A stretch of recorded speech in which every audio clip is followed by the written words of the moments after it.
Good afternoon. It is 3 o'clock. I'm Joseph Bonanno, live from the 104.5 The Zone Studios. The Titans are in Atlanta all week for joint practices with the Falcons ahead of Friday's preseason game. And today, the team made a couple of moves, adding linebackers Khalik Hudson and Blake Lynch while waiving David Benda and Anthony Orji with an injury designation. In NFL news today, the Texans have placed tight end Brevin Jordan on season-ending IR after he suffered a knee injury during yesterday's training camp practice. Jordan, a fifth-round pick in 2021, has 532 yards and 5 touchdowns in his first 4 seasons. And Packers quarterback Jordan Love will undergo a procedure on the thumb of his non-throwing hand after hitting it on a helmet in practice. However, he is not expected to miss any regular season action. For your foundation repair and whatever needs, you need to visit USSTN.com. Breaking news at once on your home for the Titans and Balls. This is 104.5 The Zone.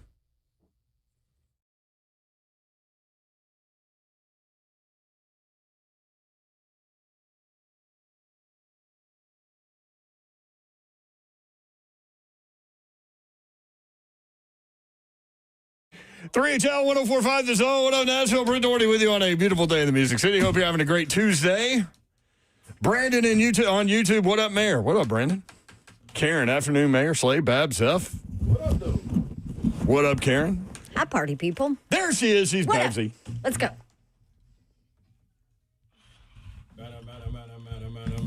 Happy Tuesday to you. We are 23 days. We are Hitman days away from the NFL season opener. Well played, Mayor. Dallas at Philly. Let's freaking go. You want to know something else? College football this weekend? No, not this week. Sorry, next week. I was going to say, what? God. Hey, we need to get Furman Davenport, on. slow your roll. Time to Get bet. Furman on. Furman's tomorrow. Yeah. But it's time to bet. Yeah, buddy. Your account's been like, hey, Slay, I miss you. Where you been? It has, man. I took a hiatus, but I snuck back in, what was it, this past weekend and did some future bets. But I hadn't done anything What since. did you future bet on, Slay? Please tell us. Would one of those teams be the Titans? That is a great question. I did. Listen, don't put it in your Venmo like Mateer. Yeah, well, we'll get there. I saw that. College football is What just is that? full of weird Welcome stories to the SEC, Mateer. where people go through your Venmo account. I mean, That's crazy. isn't that crazy? God, you go through my Venmo account, it's like Well- brunch, It means more. hats, clothes, Pull it up. mimosas. Let's pull it up and look through it, Don. I got 3 bets. Well, I mean, you can easily put a little push the privacy button and I know. I just not have to never worry do. about it, Matir. Today, plumbing was on it because my 5-year-old stopped up our toilet. What did she put down there? Barbie? Everything you can imagine. Huh? It's funny how kids love to do that. What was it doing, swimming? No, it wasn't toys. It was about an entire roll of toilet paper and what are your dude wipes? Yeah. Yep. Bunch of Yeah, those. you're By the supposed to way, go one at a time. those are not good. That's what go one and then flush. Can't go 2, 3, 4. My very nice plumber was like, you should not put the dude wipes down the toilet at all. Where I'm should like, you put them okay. in? I guess the trash, but That- didn't that oh. defeat the purpose? Bingo. That's gross. Oh, I'm trying to. So yeah, one at a time, Slay. One at a time. Way to go. She put about 50 in there. That's my girl. There's always something going on at your place. I know. He had to pull the snake out. Yep. Snake has. And it took a while. Oh, yeah. Oh, yeah. It was down in there. I mean, there was a lot. Well, yeah, because I was like, flush, flush, flush. Scoop, shout out to Slay's knee. Hey, the knee is back and popping. It's about to be ice here shortly. I did see your cane in your truck. Yeah, and I've used that maybe 3 days. Total. Does it still have the Florida Gator Yeah, but it's kind of raggedy. colors on it? Yeah, it's coming off. Well, I mean, isn't that appropriate? True, Babs. Young MC had a line I that I'm not love going you, to finish. Gator fans. I come off like I'm not going to finish it. But anyway, here's another little thing. What? We are 20 days away from the Titans-Broncos game week. From the game week. From the week Gotcha. where it's full-on preparation for the opener. So what is the Hitman days 20. away? That's on a Monday night or something? No, it's Thursday. Thursday, okay. Okay. Gotcha. So 3 weeks from tonight is a Tuesday. Okay. Then With you. 22 days is a Wednesday. 23 days is a Thursday. You think people want to jump in on my bets because it has something to do with that and You have multiple bets? only 3. Okay, what you got? I just want to know what they are. The first one, You don't Babsy. even have to tell me what you bet. Just tell I'm me not who gonna tell they're you what I on. bet. Oh. Before we get to the bets, I do want to let everyone know, all God's children need to know that Slay Dog is here. I'm in the building. See Zephyr. Little Zephyr, you. All right, what you got, Slay? I've got one. I did one after Todd Furman came on Wednesday last week. Was this Vols? It was a healthy one. Vols related? No, it was Nope. Auburn. It was Auburn. Money line. Slay, is this in a parlay or is this single bets? 3. One is a parlay. All right, so you need That's to an accident. Futures Yeah, this parlay? is Todd jeez. Father's fault. Because Mayor, you should have seen the eyes Mayor was giving me. Like, he was writing it down so convincing. I was like, well, I got to make me a parlay. So you need the intro. Yeah. I wrote it down like in all caps, like a serial killer. Yes, you did. Preseason, I was very preseason excited. parlay. Yeah. Intro. Futures. Yeah. Bet. All right. What you got? And I ain't even really sure about this one. I would say it.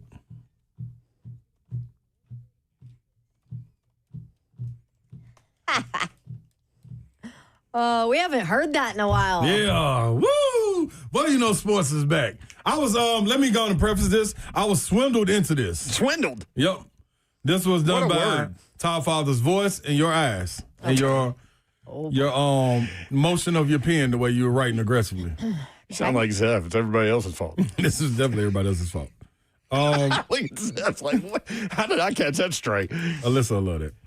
Tennessee. This is the first one. Oh, you knew that was coming. But guess what? I didn't really want to. When did I do this one? That line is too much, man. Guess when I The placed this. futures over under or game? Oh, I thought you were talking about No, Syracuse, games. 14.5. I just Games. don't know about the quarterback yet. I'm not diving into more than neither. 2 touchdowns. Did you bet against Tennessee? Nope, I was about to. But I went on and said 9+ wins. 9+1. See. So over 8.5. Okay. I mean, that's aggressive. Yes, it is, Babsy. Thank you.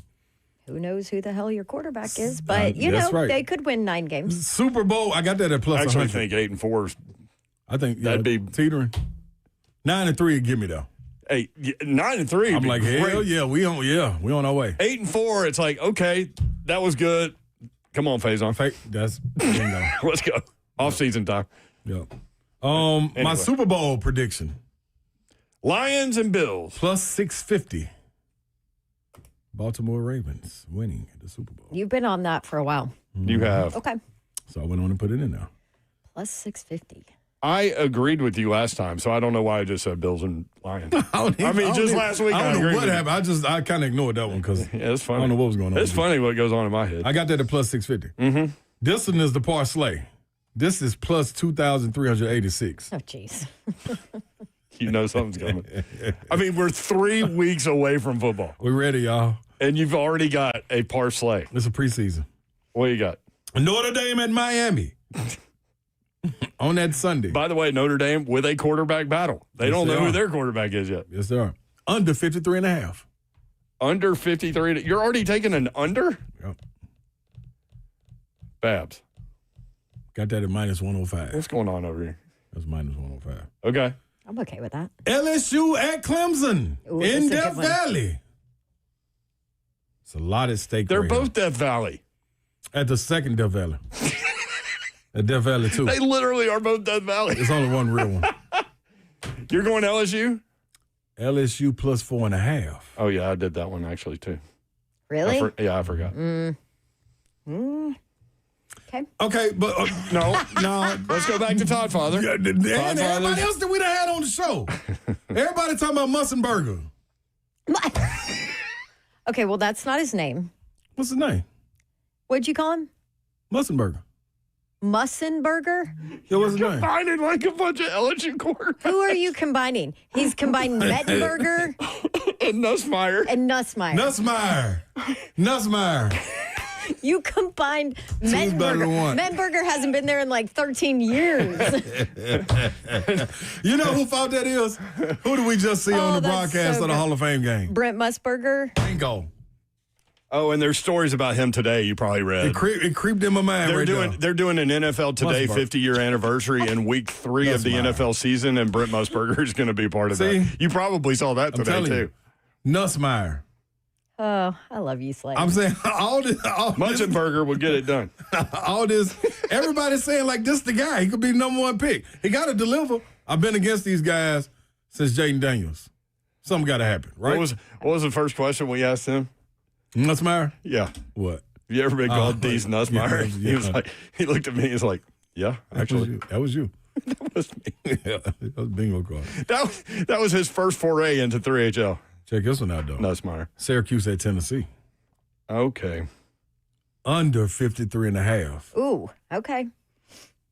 We don't know who the quarterback is. Don't expect a lot of explosives, but you expect that defense to come with it. And Fran Brown, expect him to battle it out.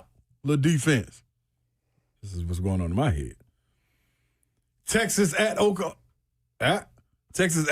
State. By the way, I have a little note about that game. You want to get it to me now? I'll give it to you now. Texas is the first AP preseason number 1 ranked team to be an underdog in their season opener. Buckeyes favored by 2.5. That's why I took Texas plus 2.5. I like it, Slay. Sark, it's too much time for Sark to playing. Yeah, and Arch Manning is going to light it up. That's your Heisman guy. What you think about that, Babs? I just rolled my eyes. And did a little sound effect, like she was coughing up a fur ball. And the last but not least, the money one, the one that's put us over the hump to get us over 2,000. Auburn at Baylor. Auburn money line. Auburn money line. I like that one. Auburn now That's a the only one I 2.5 like point out of all favorite. those. See, got that early. I got that early. Before that number went up a little bit, too. It happened that day. It happened last Wednesday because when I did my sheet for Todd Furman, it was Baylor 1.5. By the time that fool made his conglomerate bet, sent it to 2.5. Yeah. Karen Musburger may be the quarterback for LSU. Mussenberger. Mussenberger, yeah. That was great. Brent Musburger, not the quarterback for LSU. Zach Lyons, oh my God, I'm only calling him Mussenberger from now on. I know, right? I'm not. How do you get that out of your head? Good one.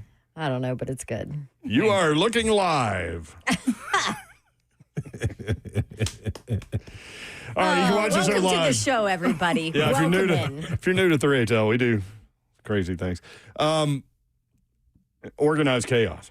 If you want to watch the show live, YouTube, Facebook Live, Twitter, and Twitch. Twitch, please. Find us there. The F&M Bank Chat is open where you can communicate with other degenerate members of the 3HL family.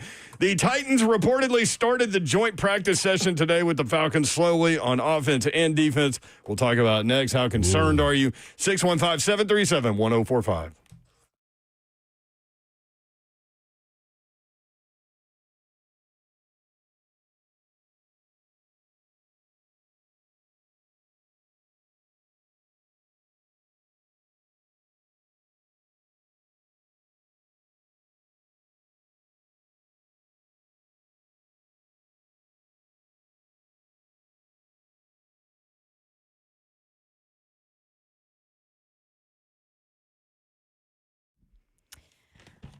All right, sometimes it is time to upgrade those things in your home, like maybe your windows and your doors. I feel you, and it's not the sexiest upgrade, right? If you're like me, you would rather do a bathroom, maybe flooring, maybe new carpet, maybe a kitchen, but sometimes it's necessary. And with this hot summer, maybe you know how exactly necessary it is in your home.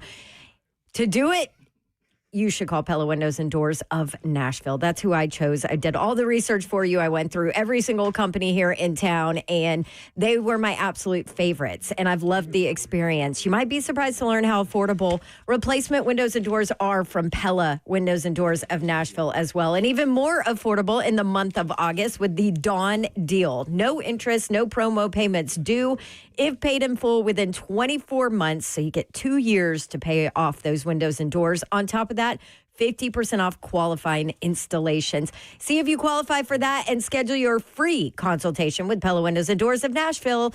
Ask them for the Dawn deal. You can do it online, PellaNashville.com.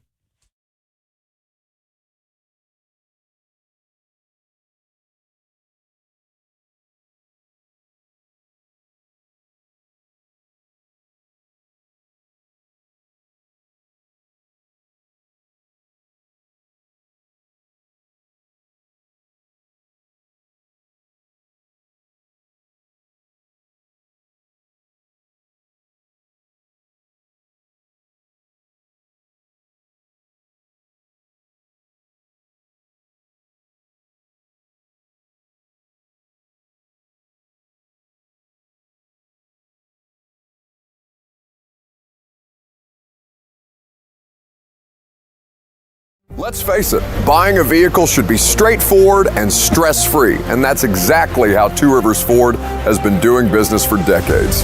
This locally owned dealership has a non-commissioned sales team whose only focus is to find you the right vehicle at the right price without the pressure. So you'll actually have a fun car buying experience. Great prices, easy financing, and a non-commissioned sales team. Two Rivers Ford, the South's most trusted Ford dealer.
$3HL 1045, The Zone. Britt Doherty, Don Davenport, Ron Slay, the executive producer of $3HL is Zeph. What's up? I like it when Slay just randomly sees me walking around downtown, honks at me. I get in his truck. That's it. Who was? What are you doing in there? I have no idea. I did not put this in. Tupac and James Brown. What was going on? It's quite a combo. Hell of a combo. But so who was sitting in the passenger seat before me? Because that thing was leaned back, That was baby. me. Oh. Sometimes That's why. I like to get over there and take naps. No steering wheel No or steering wheel. pedals in the way. You get to stretch out. Like I can stretch my legs, my feet under the steering pedals, but over there on that side, there's some room over there. There are no objects. There you go. But I always find you walking. So usually I'll be like, man, let me cut this way, see if you're along this way. And there you are. Were you coming from your cigar place? No, I was coming from Arnold's this time. Oh. Shout out to Arnold's. Me and Will from the Ville had a nice little lunch rapping. We ain't caught up in a minute. What was good over there? I love their veggies, their green beans, their yams. They got the yams, not the sweet potato, but the yams. Yeah. So What's the difference between a sweet potato? So you sometimes know what? you go, I'm not even no, asking. I'm gonna tell you. Sometimes they go with the casserole and mush it. Yeah. Do you know like new potatoes? Mm-hmm. It's kind of like that, but with yams. Yeah, but yams. Yeah. They're like full on Yeah. potatoes. Yep. That's good. You would like it. Hand movements there. Hey, man. It looked like you were milking a cow. It did. So, Maybe I was. And I got a little piece of chest pie, but they lemonade. I thought they retired over there. They did. It came back. Okay. Couldn't leave it alone. Yeah. All that stuff they building up right there, they better do something. Ain't no way they can leave that little building. Let's stay right there in that building. Reese is in the chat if y'all want to. What up, Reese? If y'all want to hit him up. Organized chaos, and we wouldn't want it any other way. That is definitely true. Big Jeff said, quote, we started slow in Tampa. We started slow in Atlanta. It's time to start fast, end quote. He said he was tired of all the talk and he wants to see action. Would you like to hear from Big Jeff? Sure. Sure. Oh. All right, this is Big Jeff. After Do you practice. have an audio list somewhere? Yeah, that's interesting to know. Yes, I do. Thanks for it. It's back here because I forgot to give it to you guys, but here it is. Man, it's thing about joint practice, it's ups and downs. I Joint think practice. and first play of the practice, they did I'm sure that they just put that run in for me. Where I never he saw got that double play teamed right a at day the in my beginning. life, especially as a 3 technique. And, it's ups and downs. Yeah, that's a great thing about joint practice. We got a whole nother day tomorrow. The standards are very high. Everybody knows the standard on the defensive side. But, it was a lot of good, too. It just wasn't, we could always look at the bad plays, but, it's always good to come out of practice, too. So I think at the end of the day, when, we get in and watch tape, we got a whole nother day to come back tomorrow. Jarvis talked about a slow start, and I guess you guys had that last week. Is there something that you, as one of the leaders, can you do something to make, not have a slow start like today? TD, I think everybody just got to come out with a mindset. And I said it this morning, we could come out and hoorah, we could come out and yell, this and that. We grown men. It's a professional football. Guys got to come out ready. We knew they was going to come out prepared and ready to practice men's practice. In the game, we started out slow. We saw it last season. We're down 28-0. So at the end of the day, we keep saying we starting slow. We started slow in Tampa, started slow in Atlanta.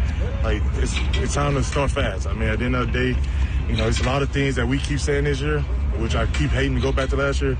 We kept saying the same thing last year. So I think at the end of the day, we've been saying it forever, and it's one thing we kept saying last year. Say less, do more. Come out here and do it. Say less, do more. He sounded frustrated to me. Very frustrated. Remember we were out there last week, and the talk was it just seemed flat. And then I asked Jarvis Brownley Jr. about it, and he said he felt that from the defense. He can't really speak for the offense, but he said at that point, you need to get the energy going. But man, how concerned are you that this is a thing that's happening consistently? Slow starts. Me concerned. Because does that carry over to the game? So this is my thing, y'all. This is what I was kind of leading into coming out of last season, going into the spring before the draft and everything, trying to get people to understand, you're bad. And in order to not be bad, it takes a minute. So, all right, let's say we got some crops. And I don't know, I ain't been no farmer. But let's say we got some crops out there. The crops are bad, right? We got to get out there. We got to pull all the little bad weeds and all the little bad crops up, get them out of the dirt. Then we probably, I don't even know this, but I'm just, shout out to my farmers. Y'all farmers call in. I don't know you, but you probably got to get down in the dirt to make sure there ain't no little residue of the little crops that you had in there, the little seeds. Get all of it out of there. Then you go replant. You may even have to go, churn? You got to churn the dirt. You know what I'm saying? Use a tiller. You got a tiller. You got to tiller the dirt. You know what I mean? Get in there and boom, you got to get some arms in there. You got to get the dirt turned and tilled and all that. Then you go and start replanting. So now when these crops come back up, you're like, look at this. This is beautiful. But that takes time. You got some bad weeds.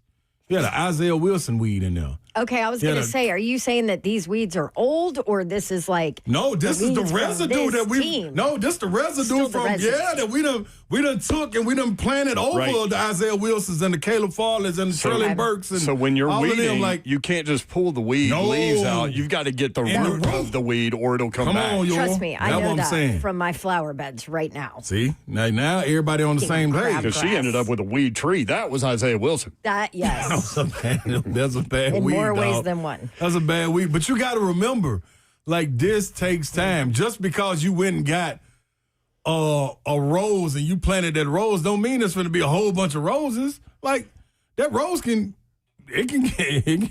get drowned and with these little bad weeds and get choked out. You know what I'm saying? It can look bad. So you do what you will with that little analogy. But all I'm saying is it's going to take time, Well, man. you used to say they didn't get bad overnight. They didn't. Nope, and it's not going to get fixed And you overnight. can't get out that hole Listen, overnight. This is a bad football team. Yes. But some hopefully bright there's room spots. for some growth with some of the younger players, and maybe they can get that roster turned even more next year. Think about this. But I mean, they're a bad football team. Your core is your first round draft picks, right? That's what you rely on. You can get some free agents, you can get some guys you can develop. You get lucky, you hit on some second round guys, so forth and so on. But our Isaiah Wilson, our Caleb Farley, and our Traylon Burks, those are 3 bad. Now you take our 2 that we just got, Skoronski. I think he's going in the right direction. Latham going in the right direction. And now you now got Cam, who ain't even played a season yet, who ain't even entered the season yet. But there's your 3 first-round draft picks. Yep. You need them to do better than these guys that left us in that hole. And the hope is that DK and Ioman are got to hit on too. You need at least one, to see some development from those guys. So that's the part of it, man. And put that in a small cubicle, though. Robert says, those are the fruits of your labor. Come on, man. Reaping what you sow. We reaping it. It's here. It's right here for us. Don't eat it, though. You see it on your plate, push it off. Tell them you'd rather starve than eat this stuff because it's bad. Brick by brick, am I right or am I right? Hell no. Oh, God. Hell Not no. like Mike. No. Oh, boy. That was a little Didn't pig's Vanderbilt house. football put that out or something? I'm like, oh, no. No, please don't go with no. that. So Calvin Ridley was talking to the AP reporter there in Atlanta after the practice because obviously he used to be a Falcon, right? And he had the only 4 years. touchdown for the Titans at the practice, and all the fans that were watching cheered him. That was all whatever. right. Yeah, Pretty cool. But anyway, so he talked about them being on the road and what a benefit it's going to be because it's hard. And this was his quote: "We don't feel good. Everyone's sleeping in different beds, but we're putting it together, having a day like this. We want to do better. We'll come back and want to do better." That's the other part. I get it, but you're about to go to Denver for week 1, which is not an easy trip. Then you have elevation, and then you get to face that defense. Yep. There will be no excuses. Understand So, this is a different grind. Hopefully this grind will help prepare them for, they have 5 West Coast games this year? Yep. 4? 5? 615. Seth? 4? 615-737-1045. How concerned are you about this whole slow start narrative? Jarvis Brownley Jr., the cornerback, second year on the Titans' slow starts, and if it has to do with the long road trip. Nah, being on the road, that ain't got nothing to do with that. It's a mindset thing. It's all about how you approach the day. It all starts off how you wake up in the morning. Feel me? And we just got to be more productive and bring more energy. And like I said, it starts with the leaders in the room. And we got to come out here and bring that energy and have that momentum. And I look forward to doing that tomorrow. What can you personally do to kind of give that spark that you're talking about? Set the tone, come out first day, hit somebody, get a PBU.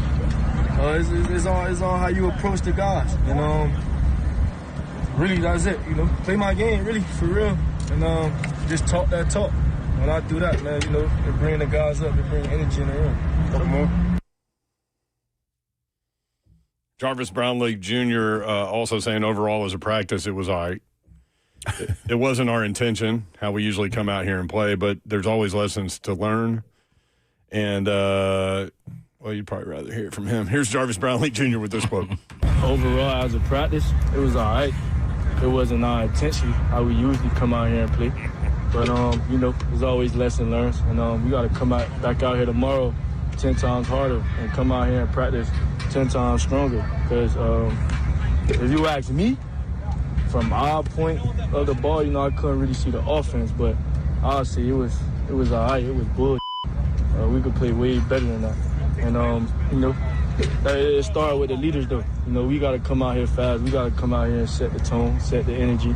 And, it's up to do that. But, that's why it's always the next day to improve. I love that dude, number one. No question.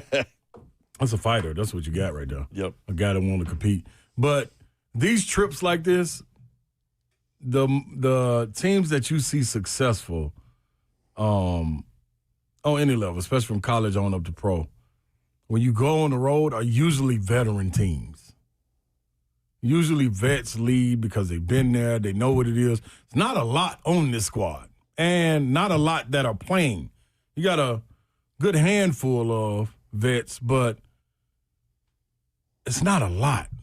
And when you go on the road and you're like getting guys together and all of that, like this is new to these guys too, man. Like I want that. That's got to be understood. So they could play phenomenal at home and be trash on the road, just because like you're in a new environment. You don't really know. It's not an excuse. You just don't know what to expect because you ain't been there. But you put a guy. Say if this was a team with 7 to 8 year vets on the team. I don't think this would be a conversation how you going out starting on the road. They've done it so much. It's like this is, all right, we do this all the time. You know how much to pack. You know what to do. You know how early to get there. All of that stuff makes an impact on what you got going on. So they need to figure it out. And what better time to figure it out than right here in the preseason? I think it's cool. It's good. We want to see ups and downs. Patricia on YouTube. Slay has his farmer hat on and is speaking the truth. Farmer, I need me that's what I'm going to get. Where I get that at? A farmer hat? Yeah. Ask Babsy. She probably got an account there. You got to go to like Amazon? Nah, I need to go in the store. Try it on. What kind of a farmer You need to go to hat? a co-op. That's what I was going to say, like truck Go and to supply. Tractor Supply. I said truck and supply. Tractor and supply, that's right. Tractor Supply. Yeah, that's where I'm going to go. Y'all let me know next time y'all want some farmer talk. I'll bring my hat. You can get some chickens while you're there, too. Little chicks. I'm going to put them in your backyard. You I big want little pig. them. I know you do. I know. Mr. Babs will not let me have them. I'm pretty sure when your I know you dog wanna go get eats your own the eggs. chickens, if you Yeah, have them in your Patton would. backyard. Oh, yeah, we got to wait a little. Wait, where is the HOA come 4 or down? 5 4 or 5 more years. Pat ain't going to be with us too much longer, what I'm saying. unfortunately. So, Where does your HOA come down on chickens? They ain't going to never. meh. She's full of sound effects today. They will Top tier. never allow it. We need to be realistic. This team is early in the process. We're looking for improvement over the course of the season. Going There you into go. Denver week 1 is just the first step in the process. There you That is go. exactly what we're trying to There do. you go. What Well we done, don't top want tier. to see is them doing the same dumb stuff over and over, because it becomes dumb if you don't learn from your lesson when you lost. So Tyler said those snakes over at Dawn's are going to love those chickens. I I didn't even think about that. Yeah, you gotta be careful with them, baby. Karen says Shopping she's some snakes. Karen says she's been married to a farmer for 51 years. She can talk farmer talk with you all That's day my long. girl. There we go. I knew I was gonna reach somebody with that. Where did we see Karen last? Shoney's? I think she and her husband came to Shoney's. Yeah, man. 615-737-1045. The number 615-737-1045. From Easton Freeze, A to Z Sports. He's down in Atlanta covering this stuff. Whether it was 1-on-1, 7-on-7s, or 11-on-11s, the Titans' offense largely struggled to move the ball, and the defense struggled to stop the Falcons. A to Z Sports.com. How concerned are you about the slow starts? It's 20 days until game week. Yeah. Some dynamic guys down there on that offensive unit for the Falcons. So we talked about that before going into this week. Talked about that going into the Tampa week. Defensively? And offensively. Like you got Robinson that can split out. You got London. Like they got man, let me go look at their receivers. Their receivers ain't no joke. Didn't got Buck Kyle say Pitts. that I don't know if he playing or not. Kirk Cousins sucks? I think is what he said. He tweeted something like that. It was he said hashtag not good. Not good, okay. And then he also That's said better James than- Pierce might hashtag be not good. see. Buck will join us at That's some, 5:20. that's some journalism right there. Thank you, Those Buck. are some tweets. That's Well, what it is. Michael Penix Jr. is not going to play in the preseason game. That's known. And then Coach said he'll talk about playing Kirk Cousins. Who else they got at quarterback? Easton Stick, Oh, yeah. Emory Jones. Emory Jones, Florida? Yeah. Easton Stick was he was on the Chargers for all those years. What a name. We sounds like talked about him. sounds like a Did gamer. we talked about him because he was on the list of free agent quarterbacks that were opportunities. Sure did. He went to North Dakota State. Yeah, Dawn's favorite. Yes, he did. That's why we talked about him. I'm looking at this depth chart. I feel like they got one more receiver that I can't find. They got Drake London, Darnell Mooney, Ray McLeod, Kyle Pitts, and Bijan Robinson. They could have Cordell Patterson again if they could. want to. Yes, they could.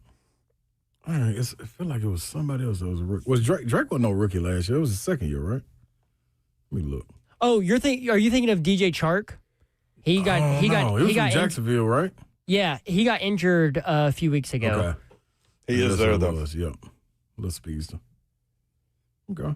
Little speedster. Mm-hmm. They also have Jamal Agnew. But he's more of a punt returner, kick returner guy. One bit of good They have news. Tyler Algier. Were you thinking about him, might the have been running him. back? Yeah, it might have been him. BYU guy, right? Yep. Yeah. One bit of good news. Center Lloyd Cushenberry back out on the practice field. Talking about his process to get back. I'm not sure. I'm just listening to what the training staff is telling me and what the coach's plan is. So I'm not 100% sure of the timeline, but I'm going to just work every day to get back. Mentally, are you at a point where you're not even thinking about the Achilles? Yeah, I think I'm fine. It's been a journey. It's been a long, tough 9 months, football and in life. So I'm to a point where I'm just ready to get back to playing football. I love that. That's where you want to be at. I'm at a point where I'm not thinking about it. Like I'm out here moving on instinct. Do you believe that? Yeah. It's hard with an Achilles. It is. But man, I can't wait to see him. They got to slow roll him, man.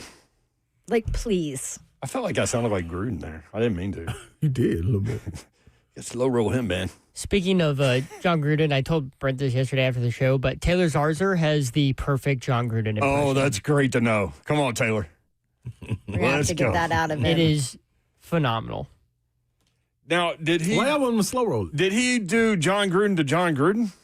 Because I don't want his Achilles to pop I again. think he did that. Yeah, but 9 months though. They just fixed it. Yeah, but he's just now getting back out there doing individual drills Right. and stuff. Yeah, but y'all know he's been give out me a there. few days on that. He's been out there. I don't want to see him on Friday. No, I'm cool with that. But he's been out there though. You ain't getting cleared and then going back out there unless you. He's been on the allegedly on the field 3 that we can't talk about. Had to have been. Allegedly. Yeah, Like you don't just run field back out 3 there. is like the Bermuda Triangle. Yeah, when you get cleared, then it's a ramp up.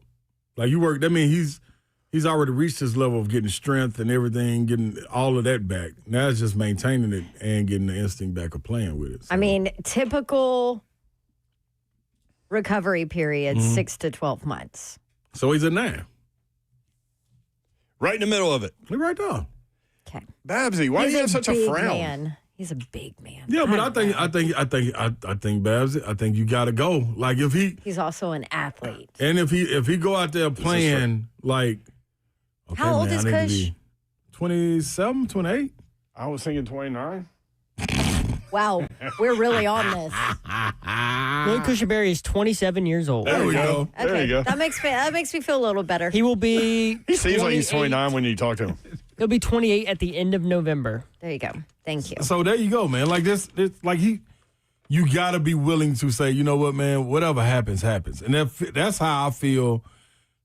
That's the attitude he has. Because he said, man, there was a lot going on in life, in football. Like, like he reached the point like, man, you know what? What's going to happen, going to happen. I'm trusting in me. I'm going out here. You came back from an ACL when ACLs were a little different back then. Not an Achilles, but that's a major injury where it plays with you. Your mind's playing tricks on you. It does. And you got to be, man, I'm telling you, that's why I said it's good to You hear just him have say to that. trust it. You got to be like, all right, man, I did the work. But I can't protect it. I cannot protect. If I protect it, I'm losing a step. Then I'm going slower than I'm supposed to. Now I'm putting somebody at risk, especially in a game. Yeah, and to that point, there's a player that went down in the AFC South. We'll tell you about in a minute. Sad story. That's coming up next. 615-737-1045.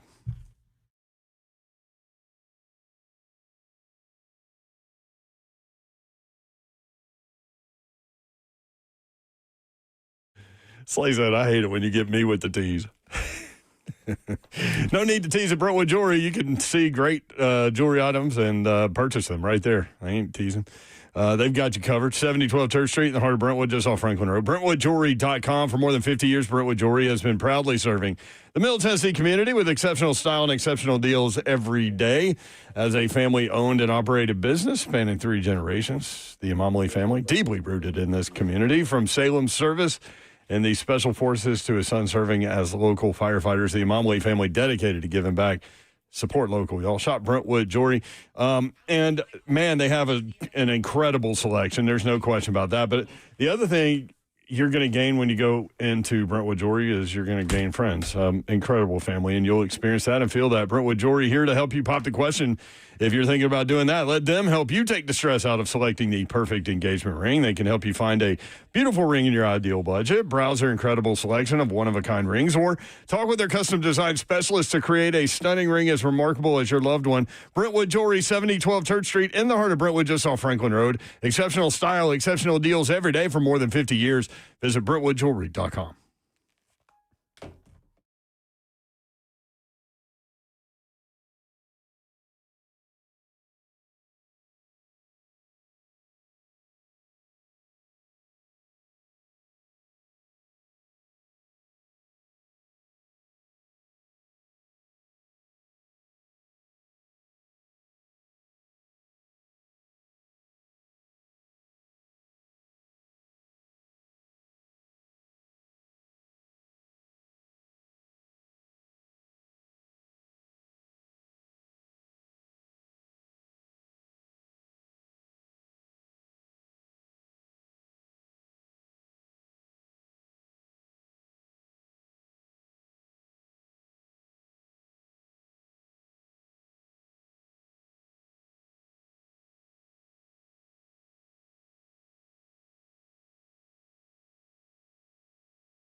HL 104.5 The Zone. Brett Doherty, Don Davenport, Ron Slay. Appreciate you guys being with us, hanging out with us on a Tuesday in the Music City. You can watch the show live, YouTube, Facebook Live, Twitter, and Twitch. Twitch, please. MW2 on YouTube. That defensive cornerback group going to have to get better. And need Snead back, man. Yeah. He was in Tampa. I guess he's in Atlanta. Got to be. He Got to go is. get to work in. Zephyr said he is. Zeph, when are you leaving this week? Thursday. So I will not be here Thursday or Friday. Wait a minute, Zephyr. What are you doing on Thursday? Got to drive to Atlanta. You're driving. With whom? Will Bowling, Rhett Bryan, and Philip Noel. Oh, that's a group. Okay. Fun little drive. Doesn't 3HL have to approve all these little Titans That's radio? like, yeah, like you didn't even run this by us, though. Yes, I did. I told you this months ago. He actually did. No, you just said you're missing those days. You didn't run it up the 3HL flagpole. Yeah. Not that we need. Wait, when are you leaving? Thursday. That's what I'm saying. No, That's what I'm saying. no. Friday was cool. Who's filling in for you? Ross. Oh, that's okay. We like Ross, Ross. all right. He's fine. We don't even need you, Zeph. Who flew? Wow. Who flew? Yeah, that was damn, Babs. I know. Why do you sound so proud from that? Yeah, There's a sound effects. it's like messing with you. You should clip all her sound effects and then play them at the end of the show. They're like audio emojis, basically. We would have like 10 minutes worth of audio to play at the end of the show. That'd be great. Eh. Man. There's another one. Man, sad story in Houston, dude. So Brevin Jordan is tight end for the Houston Texans. He went down in week 2 last year with a torn ACL, missed the entire season, worked his ass off to get back. He's back out there. Had a seam route throw. C.J. Stroud threw it. He came down funny. He got up. Trainers come out there. He wouldn't take help from the trainer. He's like, nah, I got this. And he stood there for a couple seconds, and he couldn't do it. So they brought the cart out there. He sat on the cart and lost it. His teammates and coaches huddled around him, and then they carted him off, and they have already pronounced him out for the season. Back-to-back years. Can you imagine, man? Dog, I'm telling you, man. That's what we just had this conversation 3 weeks ago.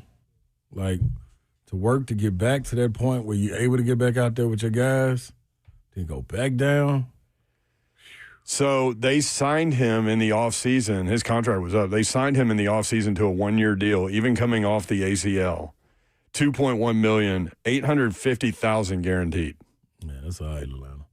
Shout out to Atlanta, but that's $850. Like, if he can't come back, it's not like you live the rest of your life on that. Oh, yeah, no question. But just to have that cushion, though, that's like coming off an injury. Right. You don't know where the hell you're going to be. I remember. Because now he's got to go through the rehab again. You know how hard that is. Like, dude, I rushed back. After I had my back surgery, L5-S1, I had to have it shaved down. And was like, dog, I could sit out. I think it was February when I had it. How long was that surgery? How long did it take? Man, do you know? No time, probably about an hour and a half. That's it? Yeah. To shave down bone? Man, dude, my disc got back out of there. They stood me up and said, touch your toes. I could touch my toes. I could barely stand when I went in. But got on the plane, flew back to Cali. And I was like, man, you know what? It was February and the season was about to be over in May. And I was like, man, I can go and try to get back in shape and play or sit out the rest of the season and try to sign a contract. And not knowing that was my last year on the contract, so I was like, man, forget this, dog. I'm going back over there. By the end of March, I was back playing, like just for the simple factor of not having that cushion. If I would have been on the 2-year deal, I probably would have chilled, rehab, but luckily, being blessed, man, I went back over there, got back into the heat of it, and was all right. So you rush yourself, man. That's why I say that cushion is, at least he can think for the moment, rehab, and like, all right, man, maybe I can get back. Or you start to make an alternate route for yourself, but and not having that cushion, boy, that security is something else. Yeah, that's a tough story. I hate that. Some of the NFL notes while we're there. Jets wide receiver Alan Lazard will miss a couple of weeks with a shoulder injury. He's probably done for the preseason, should be back for the first game. Packers quarterback Jordan Love having surgery today, probably already did, to repair ligament injury to his left thumb. I don't know why, but like the thought of thumb surgery grosses me out. Why? I don't know. It's way better than ankle or. I think I'll take it to thumb. Yeah. I'll take any just little piece of hand. Makes me like shimmy. Shimmy. I feel like your thumb doesn't hurt as much either. Yeah, like I don't know, man. I got nerve endings in my thumb. I don't know about y'all. It's a nerve ending. I mean, I'm sure we all do, maybe, but Hey, it takes a lot to but give it's me his it's his non-throwing hand, right? Yeah. Yeah. Yep. Yeah. But here was the problem he was having. On handoffs with his left that he would do with his left hand, he was doing with his right hand, so his body was turned around. So at that point, like he practiced with it, just taped up. Yeah. And then at that point, they were like, "No, let's Shut him down. shut him down." Probably be back out there throwing him 3 days. Their opener is against Detroit, so definitely needs to be back for that. I mean, you start the season with a big Man, game. with your rival too. Yeah. That's a oof. Yeah, it's gonna be a good one. What else? Jets quarterback Tyrod Taylor still out there, man. Well, not really. He's going to miss the remainder of the preseason after undergoing arthroscopic knee surgery. He may be ready for the opener. 4 weeks. I was going to say nowadays that 2 to 4. that really. knee cleanup is Yeah. much better. Speaking of Snead, They're saying that there were reports today. I missed it, but that he was on the sideline. He's been working. He was on the side. No pads, just kind of doing some stuff by Like himself on moving. and off field. You kind of Touretted that out there. Babsy gonna By the way, Sneak. she gonna have one of them. She gonna get one of them little Apple Tag things and put on Sneed to find out what Sneed got going on. Babs, this is no, I worrying need to, Babs you know what right I need here, to man. put Life 360 on him. Yeah. How fast has he What's he moved? doing? Where is Where he? is he? Yeah. Is he inside the building or Yeah. outside the building?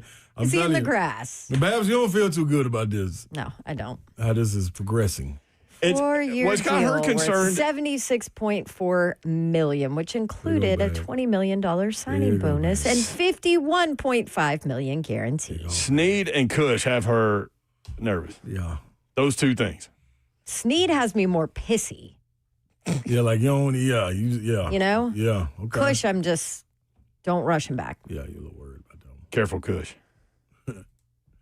Kush lash. Snead got it Kush already. lash. I'm tired of myself, Jerry. 615-737-1045. If you missed it earlier, Slay had a parlay going Ravens plus 650 to win the Super Bowl. Notre Dame, Miami under 53.5. LSU plus the 4.5 against Clemson, as you said, in Death Valley. Under 53.5, Tennessee and Syracuse. And then Texas plus 2.5, Auburn money line. Let's go back. That'll get you what, 2,300 something plus? That plus 2368, I believe. Ooh. Big old bankroll. Let's hope it's not Auburn that screws it up for you. No, I think we passed that. They did that last show. Me, when I went out there on my own limb with Peyton. I don't know. I'm kind of nervous about it. No, I ain't. SEC. Hugh Freeze made me nervous when he told the defense coordinator to take it easy on the quarterback. Yeah, we was just trying to school him. Like, we'll ramp it up next week. Was what he was Also, saying. how did that become public information? He said it in a I press know he said conference. it. Come on, Hugh. What are you doing? He was comfortable where he is, man. Like, I'm transparent. Like, yeah, I want to know what I told him. I told him this. That was a weird press conference, too. That's the one where he just started talking about length and girth length all and over the girth. place. Sometimes you got to, you know what I mean? You got to explain. It's so funny, like comparing like different SEC head coaches and how they handle media availability. So like Josh Heupel will like tell you absolutely nothing in a press conference, and a lot Nothing. of nothing. and yes, like extra nothing. And then Hugh Freeze is going to be like, "Yeah, we're kind of worried about our quarterback's confidence, so we're taking it easy on him in practice, making sure the defense isn't making things too challenging for him, just to let everybody know what's going on." They want him to be confident. I'm doing a media training session for the Vanderbilt volleyball yeah, team you asked us tomorrow about that. morning. I think Yeah. you should invite Hugh Freeze. None I of us. think I need to invite Hugh. Like, Hugh, what are we doing? He could chime in on Zoom. I need to put him. You know what? I should use his I'm going to use his press conference as an example of That's not a bad what idea. never to do. That's not a bad idea. I just remember Babsy asked us about, like, hey, what I got to do this. What do you guys think? Blah, blah, blah. None of us responded. Nobody responded. You None know of who y'all. else you could use? Apparently You? not any of us. No, I do good. No. Are you going to say Callahan? Callahan's real open in those press conferences. Oh, I'm waiting for him to stop being so open. It's coming. No, He's what's going to be the, guarded soon. What's as the long as he Texas keeps his job. baseball coach? Remember when he was at A&M and he left? Schlossnagel. Schlossnagle. Remember when he got on to the reporter asked a simple question, he went off on him, and then the next day, he left and went to Texas? Yes, that was Remember the story was That's supposed to be right. leaked? I forgot about that. There's so many examples That's a lot of of bad choices. Dude, he went off on that dude. What's funny is there's so many coaches that make those kinds of mistakes, and then they try to protect all their players. Like you can, they try to use that as an excuse that they're protecting the players. No, you just went off because you wanted to go off. Right, but I'm saying they make a bunch of mistakes. I'm the man. I'm 40. Well, that was Come at me. That was an all-timer right there. That was a good one right there. He going down in history. He might have done more with that than his career. God. Hey, he's still around. No, good dude too. No, he's a good dude. I know they him. struggled last year. I like him. I like him. I like Gundy. I like Gundy with the mullet. Yeah, the mullets. Mullet Gundy. Top notch. Mullet Gundy. Yeah, that's a good one. All right, when we come back, more of your phone calls. Also, there is a sign that the SEC will stay at 8 conference games next year. Got that for you next, 3HL.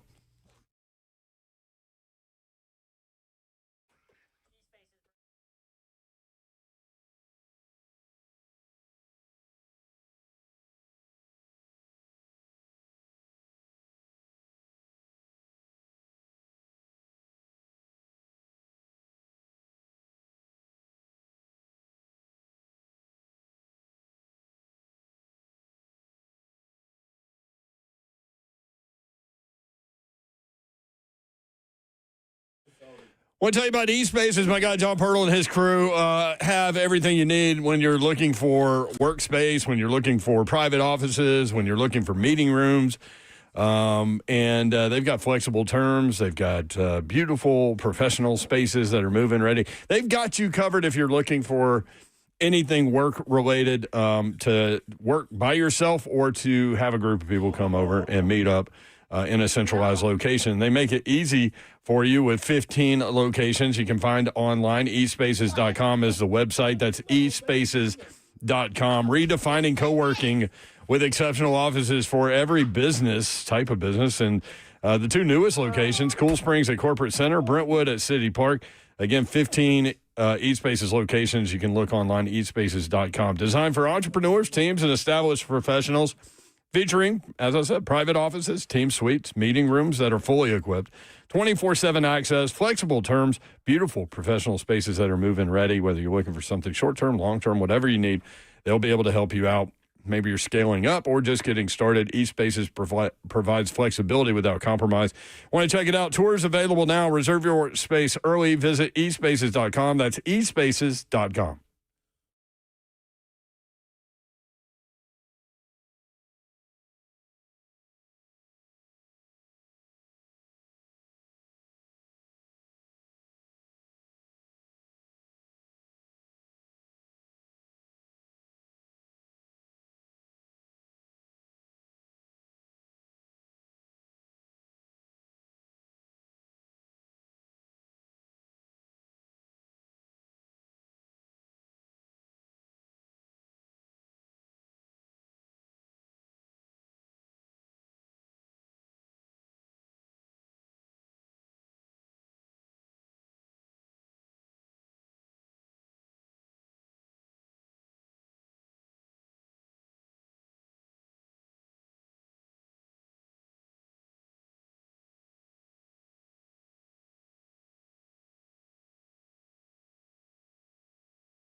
Good afternoon. It's 4:02. I'm Joseph Bonanno live from the 104.5 The Zone studios. The Titans are currently in Atlanta all week for joint practices with the Falcons ahead of Friday's second preseason game. And today the team made a couple of moves before that practice, adding linebackers Khalik Hudson and Blake Lynch while waiving David Benda and Anthony Orji with an injury designation.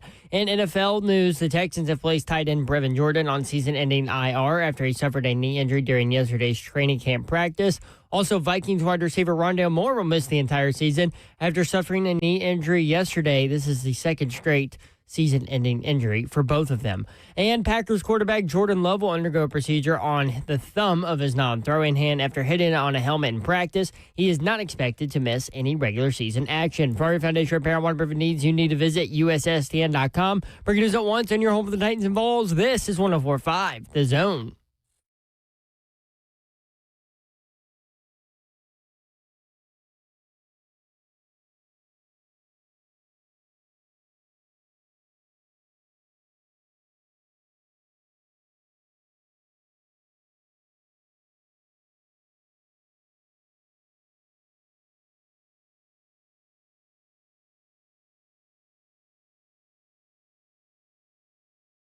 H L 104.5 The Zone.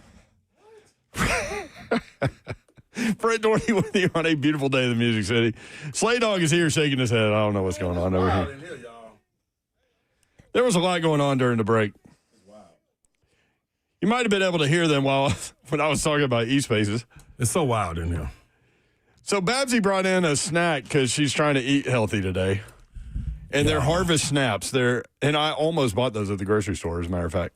Lightly salted baked peas. Yep. Baked green pea snacks, lightly salted, gluten-free, packed with 5 grams of protein, less sodium, 50% less sodium than regular potato chips. So Slay tries them, goes crazy. I'm trying to concentrate on Espaces. I can't look at them because I know I'll buzz out laughing. Then I'll find out what's going on. And Slay's like, these ain't nothing. Nah, I'm going to be real. And then I'm going to tell you what got me, it was the sale. The sale of them. So I'm hearing her, because they are crunchy. I'm hearing her snack on them. So I'm like, oh, okay, that might have like some kind of little different little ranch or little salt. Sprinkle of salt flavor on it to make it like, oh, okay, this is good and crunchy. So I'm automatically in the mind of like a Cheeto or Dorito Crunch or something like that. I guess. So Babsy said, yeah, they like chips. Yeah, you'll like it. And she brings the bag over. Chips, they're crunchy. Yeah, but so if you think something's like chips, you think of a certain flavor, certain texture. He loves flavor. When that comes over here, I take a bite of that, just a little nibble off the corner. First, I told her before I hit it, I said, this ain't even got no smell. Before I hit it. Like, this doesn't have a smell, Babsy. This can't be good. But, okay, I trust you, because one thing me and Babsy do, we snack-wise, we go off. Y'all do. We do. We have a good little snack relationship. Yeah, with the snacks. You bring each other stuff. Man, we go up with snacks, man. I ain't playing. So I'm thinking when this is presented to the snack collection that we already got growing, this is going to be on point. So I hit it, and it automatically is like, whoa, wait a minute. Where's the taste? Where's the fun in this? And there's not no fun or no taste in it at all. It's like, what are we doing? Like, this is like... You guys would have thought that he put a pile of Shiano in his mouth with his reaction. Speaking of, the Colts have a pretzel that looks like a pile of... It is. Okay, crap. So when I saw it, I never thought that. So I was trying to figure out what everybody was talking about. Oh, I didn't think it looked like a pile of Shiano. Yeah, it's in a Colts logo, but it's like super brown. Yes, yeah. Who was that rapper? Doo-Doo Brown? Doo-Doo Brown. Doo-Doo Brown. Doo-Doo Brown. That's what it looked like. Doo-Doo Brown Colts logo pretzel. Like, Here, you want to try one on the show? No, because I'm going to explain to everybody what it does. So you leave. He's still talking about it. Because I'm trying to finish. I don't want to waste he's like, man, I go, yeah, but they're a healthy snack. He's like, man, where are my barbecue Pringles?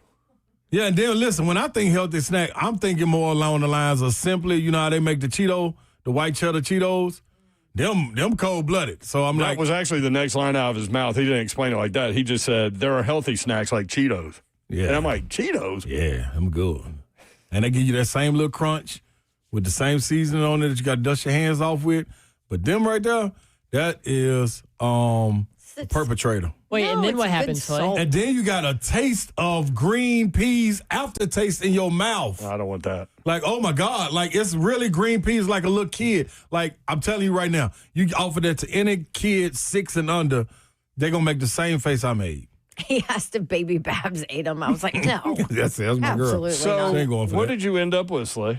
So I ended up with Yeah, so what did you end up with? my world famous Hershey's Cookies and Cream Bar, which I got out of our terrific snack machine, which Zeph told me the other day that you can get a 2-for-1 out of there. And I didn't believe it. He said Smiley does it all the time. So that's what I said. So I went in there, I scanned my little phone to get one, and it came hanging off. I was like, oh. You can't shake the machine, though. Can't shake it because the it'll alarm will go off. And I was like, man, I was that close to shaking. I was like, you know what? All right, cool. I just scanned it again. And it fell off, but it left another one on tilt. Like, Oh, boy. oh, man, you can get this one too if you really try. So I scanned it one more time. What happens? 2-for-1 falls out. Boop, boop, boop. So Wait, it but really ended up being, Wasn't it 3 for 3? I was trying to get to that part. Okay. So I ended if up there was really somebody paying for it. after him. They would have got 2-for-1. So that's how Smiley. So what Smiley's doing is hiding and waiting on the person to go out there and This pay. is like Babs at the slot machine. There you go. She Try to waits pick on the right slot. on the old lady to get up, and then she So- takes her machine because she thinks it's hot. Zeph was looking at Or me to because say the I old was lady right. just sat there No, for 2 you hours. said It didn't you win. said Didn't you win. opened the fridge and you said, Zeph, you know what? You were right. Zeph, you were right. To an extent. Right. Because I didn't know y'all was running a scam on the snack machine. Scam. And everybody else that comes in there. The guy that owns that vending machine is probably listening right now. Also, It's Yeah, Smiley- he probably Smiley wants to is fix up. it then. To be fair, that vending machine takes a lot more of our money than it gives us now. Absolutely. yeah. Yeah. Absolutely. Little yeah, minx. they're also really expensive in that vending machine. They are. That's Well, why. yeah, because you're like, you have no choice. You're Right. desperate if you're going to it. Especially if you eat That's a true. pea chip. A pea chip. You got It's to a have something. harvest snap. Babsy, They does weren't. that? They weren't bad. Huh? Did you try them? They weren't bad. Thank you. I wouldn't go buy them at the store, That's bad. but If you someone, want to spend your own money on the Zeph, that's bad. but if Dawn offered them to me, I wouldn't turn them down. Yep. Babs, offer him some. I already ate some. No, with her offering you some more. Okay. Also, she's fully I'll come in there. invested in this You want me snack to come 'cause there she's on got camera right now? She's got the big bag. I'll walk in there right now. You Slay. want to come try these again after you already had some? I'll do it on Come on. camera. Come on. All right. Don't curse while I'm gone because I So can't dump those you are while not- I'm walking. Those are not worth walking a quarter mile in here Quarter to get mile? some of them. There's no way possible. I'm not going to let y'all sell this to the people. Hey, y'all, listen to me. I'm listening. No sugar. I mean, if there is a snack king of Nashville, it is Ronald Sylvester. I'm trying to tell them, man, listen. Oh, they do smell bad in the bag. It's peas. I'm telling y'all, man, don't nobody Eat it on like camera. peas. Don't drink nothing. Okay. Boy, I'm telling you, boy, you got peas. You going to have peas in your teeth. You like peas? Nobody likes peas, Zeph. A lot of people like peas. No, nobody like no peas. Babies eat peas. They don't like them. They don't know. They can't say no. That's all that is. Nah, that's why they come all smushed up, dog. With the snack, it's Man, think about when you set a kid down and you gave him the real peas that was hot and steaming that you just set on their little tray. It better be the smushy one that come out the jar. That's the only ones you're going to get kids to eat. Do you think that pretzel in Indianapolis is steaming when you get it?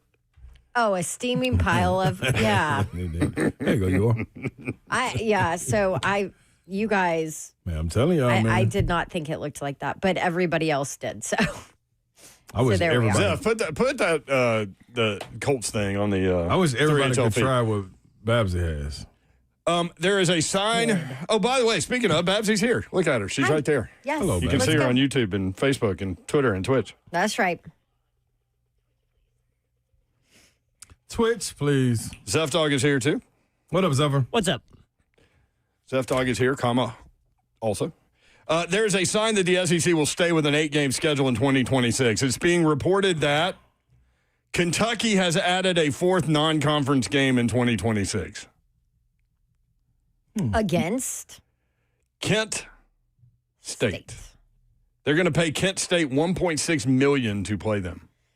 But what that means is 8 conference games, 4 non-con games. That's right up the street from them, too. Ain't bad. 2026. I mean, if you listen to Greg Sankey, you knew that. Yeah, he ain't trying. It's funny, though. He's not trying to because sugarcoat it. No, but it's almost like he's doing it out of spite. Like, because Big Ten, once the Big Ten and Big 12 started talking about, oh, well, we play 9 conference games, blah, blah, blah. So at that point, Sankey went the other way. Fine then. Y'all want to talk like that? He can make And his nobody own wants an SEC schedule. You're not dictating what we do. Yeah. That's why he led off the SEC address at the SEC Media Days with, what did he say? Like 14 teams played 9 or more power conference teams. Yep. I like and Gave the him a other whole 2 rundown. played 10 or something. I forget what he said. But anyway, he made a point. Gave him a whole rundown of it. Chuck in Nashville wants to talk about peas. This is what y'all do. Oh, Chuck, Lord. what's up? Chuck, who you riding with, Chuck? Man, the peas in a pot pie, peas with mashed potatoes, Both of those scenarios are good. Both of those scenarios are good. Shepherd's pie. In a pot pie, the pot food. pie with the peas in it, the Spanish rice with the peas in it, the fried rice. That's with the different. peas in it. Fried rice. That's different. There's another one. That's different. That's Good different. one. I'm Good with you on call, that. Chuck. That's a Good good call, one. Chuck. That's a good one. I ain't. But guess what, though, Chuck? You got something to Go ahead. disguise. You got something to disguise the taste, though. Okay. I'm talking about that's straight true, up too. peas. That's true, too. See? It's like you stick your butter knife in the mashed potatoes first, and then you put it into the peas, and you end up with mashed potatoes and peas on your butter knife. No. And you just put that in your mouth. That's the bomb right there. Hey, I also told you guys about the trick with the straw and the butter at the theater. Anybody try that yet? I haven't been to the theater since. Hold on. I haven't Tell either. us that again. What was the trick? Because I forgot. You use the straw at the butter. You put the straw down in your popcorn, and then you put it underneath the butter, and it puts butter all the way down into your popcorn. It's a great idea. Chuck, I must have been out when you told that. Because I Oh, never. no, no, bro, you hit the ceiling on that one. I thought Man, I just hit the ceiling again. That's what I'm telling you. Maybe it was after your surgery when you were I was still just probably high. Yeah, well, try it, and We weren't supposed to tell that. Oh, I like that, man. Yeah. It's smart. Heck yeah. all right, y'all. Thank you, y'all. Chuck. Man, to Chuck's point though, man, listen, don't fool. Listen, I'm telling y'all right now. 3 years old or 3 years old, listen to me, stay with me. 3 years old for peas, which means you really don't know because you ain't experienced enough, or unable to feed yourself hospital food peas. That's the only time people gonna eat peas. I'm telling you that right now. Features. Yeah, because then like somebody coming in there, you really can't Like, say if you no. don't eat 'em, you're gonna starve. Exactly, Yeah, yeah. exactly. So you like, all right, cool. That's the same thing for the babies. The babies like, all right, man, listen, I've been crying, I'm starving. Just give me the damn plate, the peas, man. Give me the peas. All right, cool. That's why don't you always see when they mash them up in their mouth and let them slide out the side of their mouths like it's like nasty goo. That's what little babies is looking at peas like. They'll never do that with peaches and mashed potatoes, stuff like that. You don't do that. 615 Baby's always gonna let you know, man. 1045. I'm a baby. I'm letting Babs know. Them ain't nothing. All right. So you guys good with the 8 conference games? Yes. Yeah. I mean, what's Kentucky doing? Getting Dude. that story out there. Listen, Stoops don't even really know if he gonna beat us, so he like, you know, that's what? definitely true. Let's just going to put it out Do there. you care as a fan? I mean, as an SEC fan, do you care or do you have a preference? See, this is going to be the sports hypocrite in me. Okay. For all of the other SEC teams, I wish there were 9 games because all the games would be that much better every week. But for like my team, I'd rather them have 8 and go have 4 non-con games. Yeah. Agreed. And especially Where with would how they Andy did, sit on this deal? especially with how they did the voting for the playoff teams last year. Hell where yeah. Wins the strength- matter. That's where it. the strength of schedule was not as important as people thought. That is going to change this year. For I'll They go say ahead and that. tell you that. They say that. College football playoff I'll believe it when I selection. see it. let's say what? It's What? going to change. Strength What of is? schedule is going to It's gonna be in. okay. Yes. Oh, Mr. Keefe with a great point here. Nobody eats peas except for humans. I mean, the animals are smart enough to stay away. Come on, man. Buy one. Also, Nick, Slay, you can't have farmer talk without eating peas straight up. That's true. Yeah, that's why I just told y'all, like, I ain't really a farmer. I just want the hat. Was that stolen valor? Oh, man. But Peter Burns put out another reason why everyone laughed at the Big Ten when they tried to flex about their toughness of their 9-game conference schedule. LSU, Oklahoma, Florida, and Mississippi State all have more top 25 teams on their schedule, which is 7, than Penn State and Indiana play combined. Wow. Which is 6. Wow. So, Big Ten, y'all actually have some work to do. This is another reason, James Franklin. This is you on spotlight's on you, brother. You better deliver. Spotlight's been on John Mateer. What a weird story out of Oklahoma. We'll talk about it next 3HL. Oh, boy.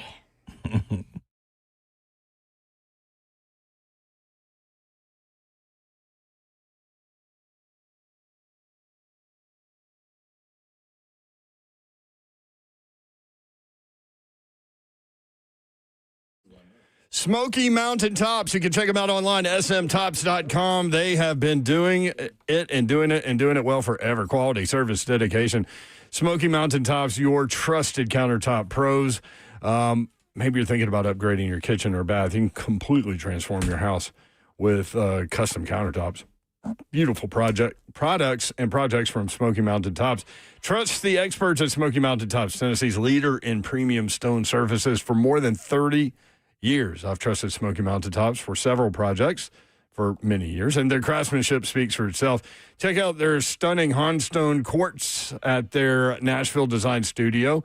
Honstone quartz offering elegance and durability, elevating any space. Smoky Mountain Tops has teamed up with Honstone quartz, which perfectly captures the natural beauty and depth of quartzite stone countertops. Check out Honstone's Opimo collection as seen at Smoky Mountain Tops' studio. Honstone offering durable services, including neutrals or striking bold designs, offering timeless elegance. Quality, service, dedication. Smoky Mountain Tops, your trusted countertop pros. 615-922-6539. That's 615-922-6539. smtops.com.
3HL 104.5 The Zone. Karen on YouTube. Hey, Slay, the hubby wants to know if you've ever eaten Smoky Mountain oysters or calf fries. Smoky Mountain oysters. I've never eaten an oyster. Won't eat an oyster. They're not oysters. Well, nope. Cow fries. Nope, never had them. Was that like little baby cow fries? Beef fries or something? Like, what is it? Did you say you don't know what Smoky Mountain oysters are? Nope, but don't know what calf fries are either. Groin region. Think groin region. Oh. For the calf? It rhymes with They're bull testicles. lecticles. No, why would I have those? Well, like, what would honestly make me go to a restaurant or ask somebody, hey, man, you think you can make those? No, no, won't be having them either. Listen, I'm a country boy with restrictions. Telling you. Country boy with restrictions. Yeah, man, I like to be out there, but don't take me out way out there. Oh, I'll go. I'll take you out here. 104.5 The Zone's college football kickoff Friday, August 29th at Yazoo Brewing Company in Madison. Okay. Join us as we celebrate the start of the college football season from 10 a.m. until 6 p.m. with the Buck Rising Show, Cover 2 and 3HL, all broadcasting live. And while you're there, sign up for a chance to win Tennessee football season tickets and more, plus free kickoff T-shirts, glasses, and other prizes for the first 250 people. To learn more, visit 1045thezone.com/events. That's going to be cool. That will be cool. Kicking off, yeah.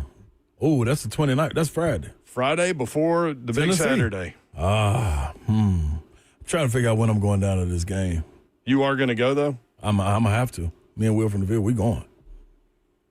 I'm trying to figure out what Bully going to do. Boogie Bully? Bully thinks he's going to boogie. Bully, we going to bully Here's what them all Bully over the said field, when he was man. in here. He said, I'm going to have the cigars. Y'all better win. Listen, man. Bully is one of the most competitive anciano talkers that you're going to find. But I just at love the how end of the he's day, setting it up. he can't wait to let you know either, though. That, He's setting it up to like, y'all better win or you're going to hear from me.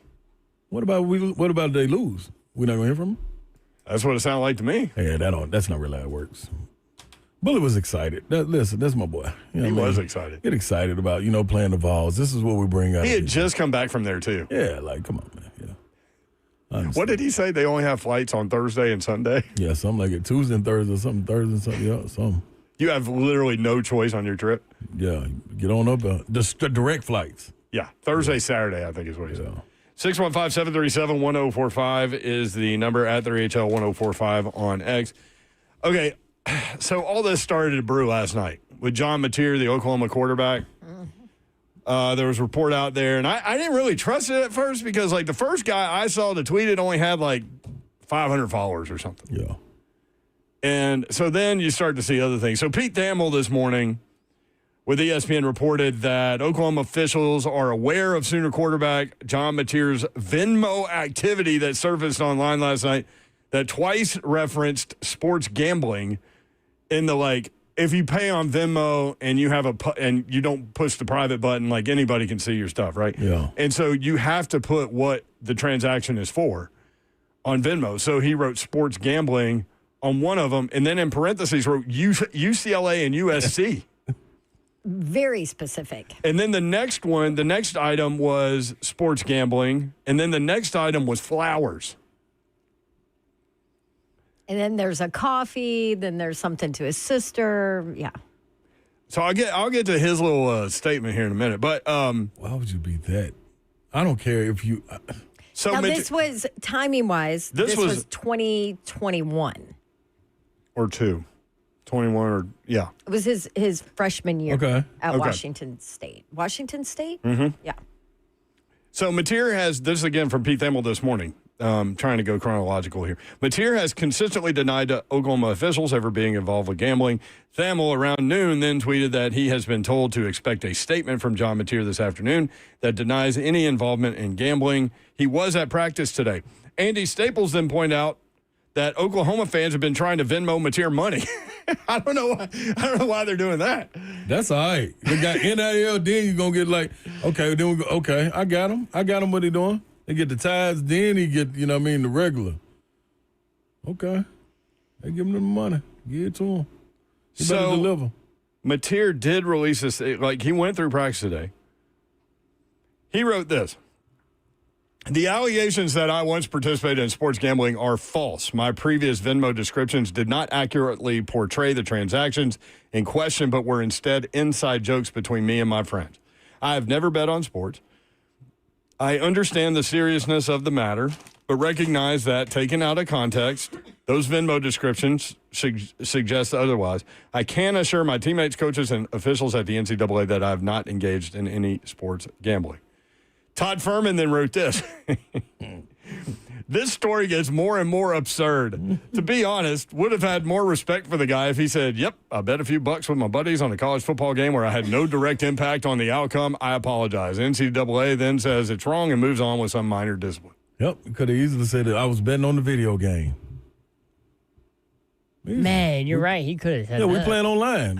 He should have totally. Like, you can't, Why couldn't you help him there, Slay? he should have called me. Like, I'm Seriously, though, because labeling a payment sports gambling as specific as USC, UCLA, Right. Yeah. that's a very weird Come on, inside dog. joke. It's all weird. Like, come on. This is the thing, though. Nothing's going to happen because it's so weird.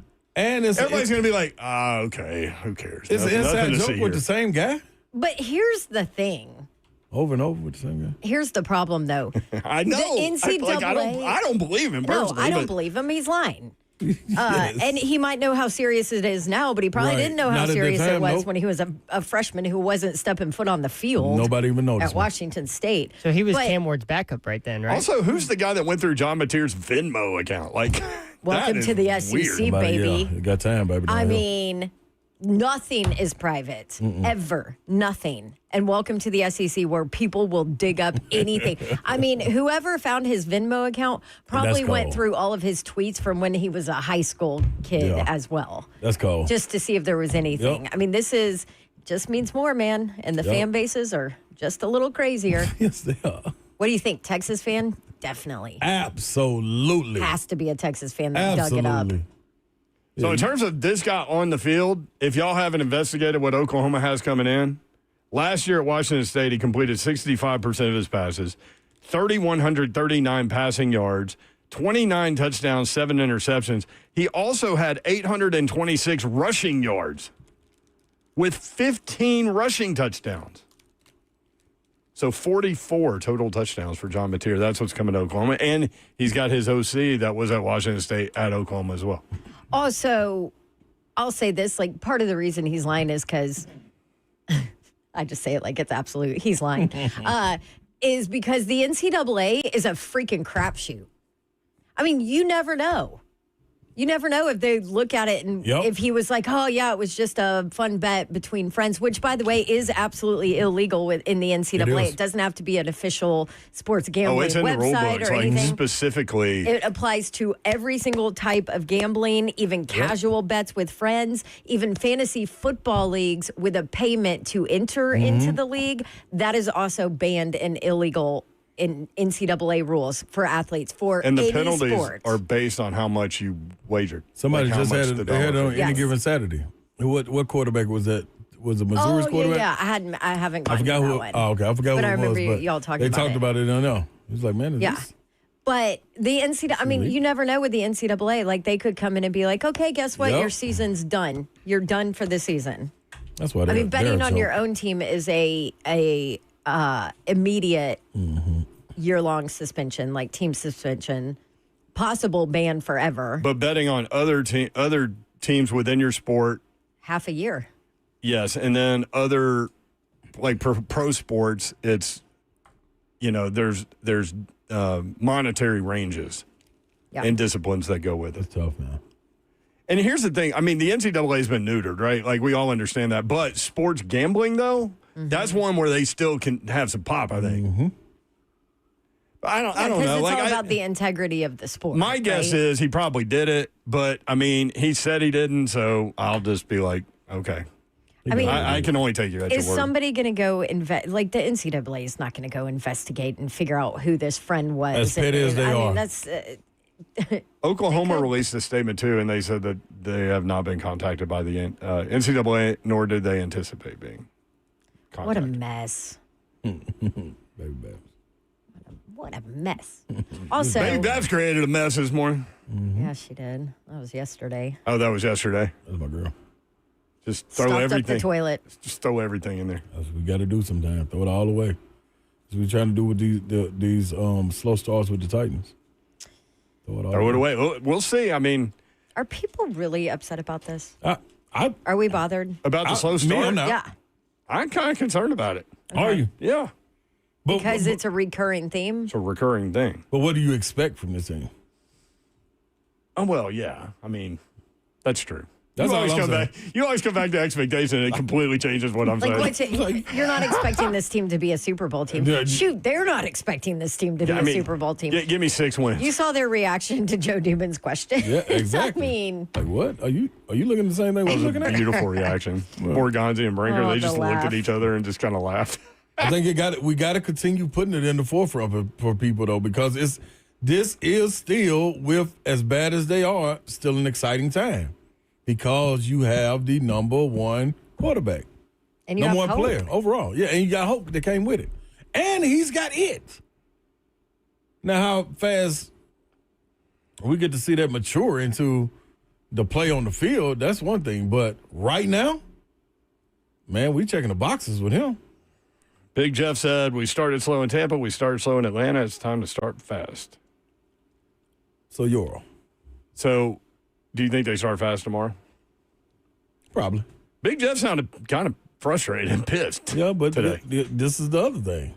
This is why I was saying in the offseason, and when you take the time and you look around that locker room, I understand the honeymoon stage of getting the number one overall pick, but start looking around that locker room and you start to see some of the same guys. Also with some younger guys, they never been there. Man, you start looking at your clock like, I mean, one of your how long I'm gonna be here? one of your clear leaders is a rookie quarterback. One of your clear leaders is a second-year cornerback. You know what I mean? Absolutely, I know what you mean. So, I've got a question, and I've seen a crowd, albeit a small crowd, show some concern because Cam Ward threw 2 more interceptions today. Are y'all concerned? What no, point- dude, he's a cool with rookie that. quarterback. I He's going to No, make I get it. mistakes. I'm just saying there's a I small saw enough crowd. good in that little preseason drive number 2. If you go back and watch, like, from behind him at what he was looking at and what he was doing, Yep. that I was encouraged by. Baldy did a breakdown of him, too. Incredible. Yep, really good, and pointed out all the good in that drive, too. So look for Orlovsky's breakdown. Look for Baldy's breakdown. Well, Marcus Spears spoke great about him too. But I like this is what There's going to be growing pains. Yeah, it's gotta be. It's gotta be. He's never been here. Like, how does he know what to expect? Just like those 2 weeks of practice when they were saying Denard Wilson throwing everything at him, and he's bouncing back and staying even killed. Like, wait till we get to the season. That's a guy on your own. That's a guy on your own also- team that's throwing stuff at you. I feel like week 1 is Hit or it's miss gonna be anyway. A miss. Yeah, and it's- a regardless. rush. Like, it might be ugly week Yeah. 1. Week In one Denver, very well could be against ugly. that defense, traveling, elevation, all the things, right? And that defense. And guess what, Babs? On the flip side of that, it could be great. That still don't mean your season gonna be great. It's true, too. You do see weird things happen in week 1 sometimes with upsets, and you're like, oh, and then, like 4 weeks later, But these they're 1 and people 4, done and you're had- like, okay. They done had all year. Well, not all year, but half of a year to plan for week 1 game when knowing the schedule was going to come out. They're professionals. Professional coaches, professional scouters. Anything can happen. So what week in the regular season, knowing what Cam has around him, what the level roster the Titans have, you expect to see him to settle in? Like, how many weeks until you expect him to settle in? Yeah, we asked that question a couple weeks ago because that's definitely one of the big questions for this team is how soon will Cam feel comfortable? But does that result into wins, though? Mm-hmm. Right. Or losses? Like, so the growth of this team is two separate things, I believe. The growth of this team, one, you need to see where Cam and his trajectory is going up. The second part is for Callahan to keep his job, you got to see growth of not only Cam, but growth of the team. Mm-hmm. I think this is going to be are they shooting up? a more of a, when the season's over, it's going to be more of an abstract examination of what that team is, as opposed to, okay, here's their record, that's what they are. Well, so here's a couple. Here's first five, right? Titans at Broncos, Rams at Titans, Colts at Titans, Titans at Texans, and then Titans at Cardinals. Mm-hmm. Go 2 and 3. I would say. Also, what's going on with Matthew Stafford? Back injury. He been out? Mm-hmm. So they said he was going to be back this week practicing, And he's not. then he was in the side. He was yesterday when he was supposed to be out there. He had street clothes on, not participating. So we're going to see Stetson Bennett. Good. Potentially. No, We're still they on have, the way. Do they have Jimmy Garoppolo as their backup? Oh. Lord, I hope Let me look. I hope so. Jimmy Garoppolo. Yes, Jimmy Garoppolo is their number 2. Okay. All I really know about Garoppolo at this point is that he's not that good a quarterback and he dates porn stars. That's all I know about him. Jimmy. Okay. Yeah, so it's Matthew Stafford, Jimmy forgot about Garoppolo, that. then Stetson Bennett is their 1, 2, 3. All right. Stay tuned. When we come back, by the way, Buck Rising will join us at 5:20 live from Atlanta and give us his rundown of what happened today. Also at 5:45, the 3HL bingo card. I told Slay I'm running out of room. It's not even 5 o'clock yet. When we come back, cool opportunity for parents with kids that play sports. Mark Pancratz, former Tennessee basketball coach, has a free webinar coming up that he will tell you about. That's next, 3HL 104.5 The Zone.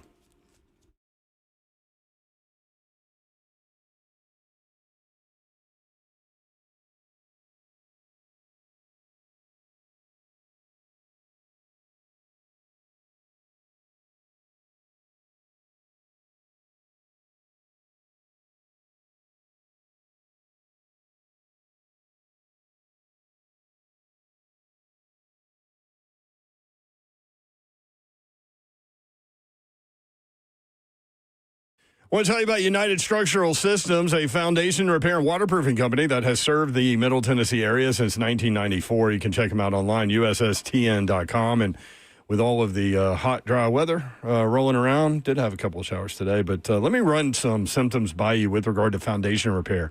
Maybe you're experiencing some of these things. When it's hot and dry weather, you may notice soil cracking, pulling away from your home, leaving holes or gaps next to the foundation. Not good. Are your bricks cracking, walls bowing, doors or windows sticking, drywall separating, chimneys tilting or leaning? These are all signs of a possible foundation issue. Your house may be trying to tell you something. United Structural Systems, they are the company for you. USSTN.com, USSTN.com. When it comes to large home repairs, a lot of times homeowners pretend you don't want to see the warning signs. You're afraid of what you're going to hear. Especially true with waterproofing and foundation repair issues. Could be something big that needs to be fixed. Could be a small problem now that will become bigger, or it could be nothing. Bottom line is you don't know what you don't know, and you certainly don't want to be sold something that you don't need. Over 30,000 100% satisfied residential customers, United Structural Systems. Homeowners trust USS, keeping homes dry and stable. We guarantee our best. Call USS 615-488-7855, USSTN.com. All right, maybe you have somebody with a cough, sick in your household, and you are working parents, and you've got other kids that have to be at school, and you're trying to get into the pediatrician. And it's really hard. Guess what?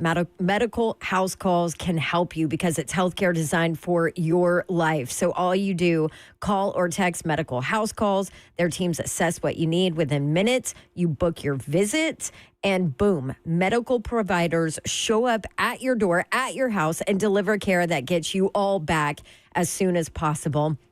Medical house calls, bringing back concierge medicine. No waiting in those germ-filled urgent care rooms, appointments that you can't get or don't fit your schedule, uprooting your life, your kids, your schedule to get in to see a doctor. Medical house calls can help you not have to do that.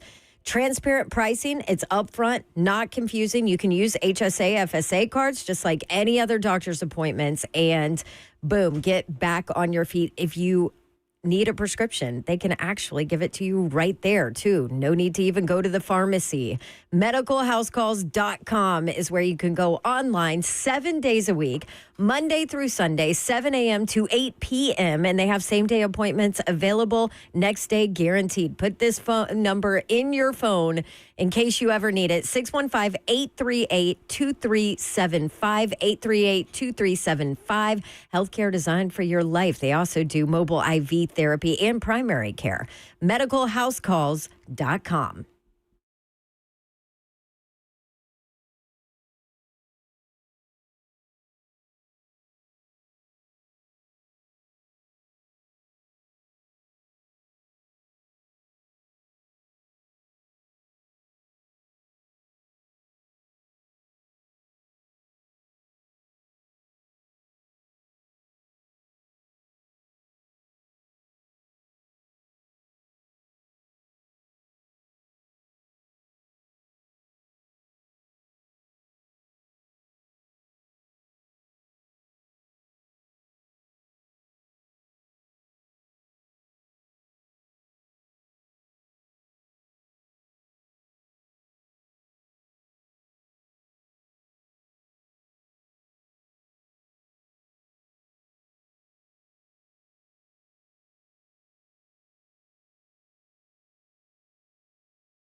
HL 104.5, The Zone, Tupac Tuesday on the Big Show. Brent Doherty, Don Davenport, Ron Slay with you. Yeah.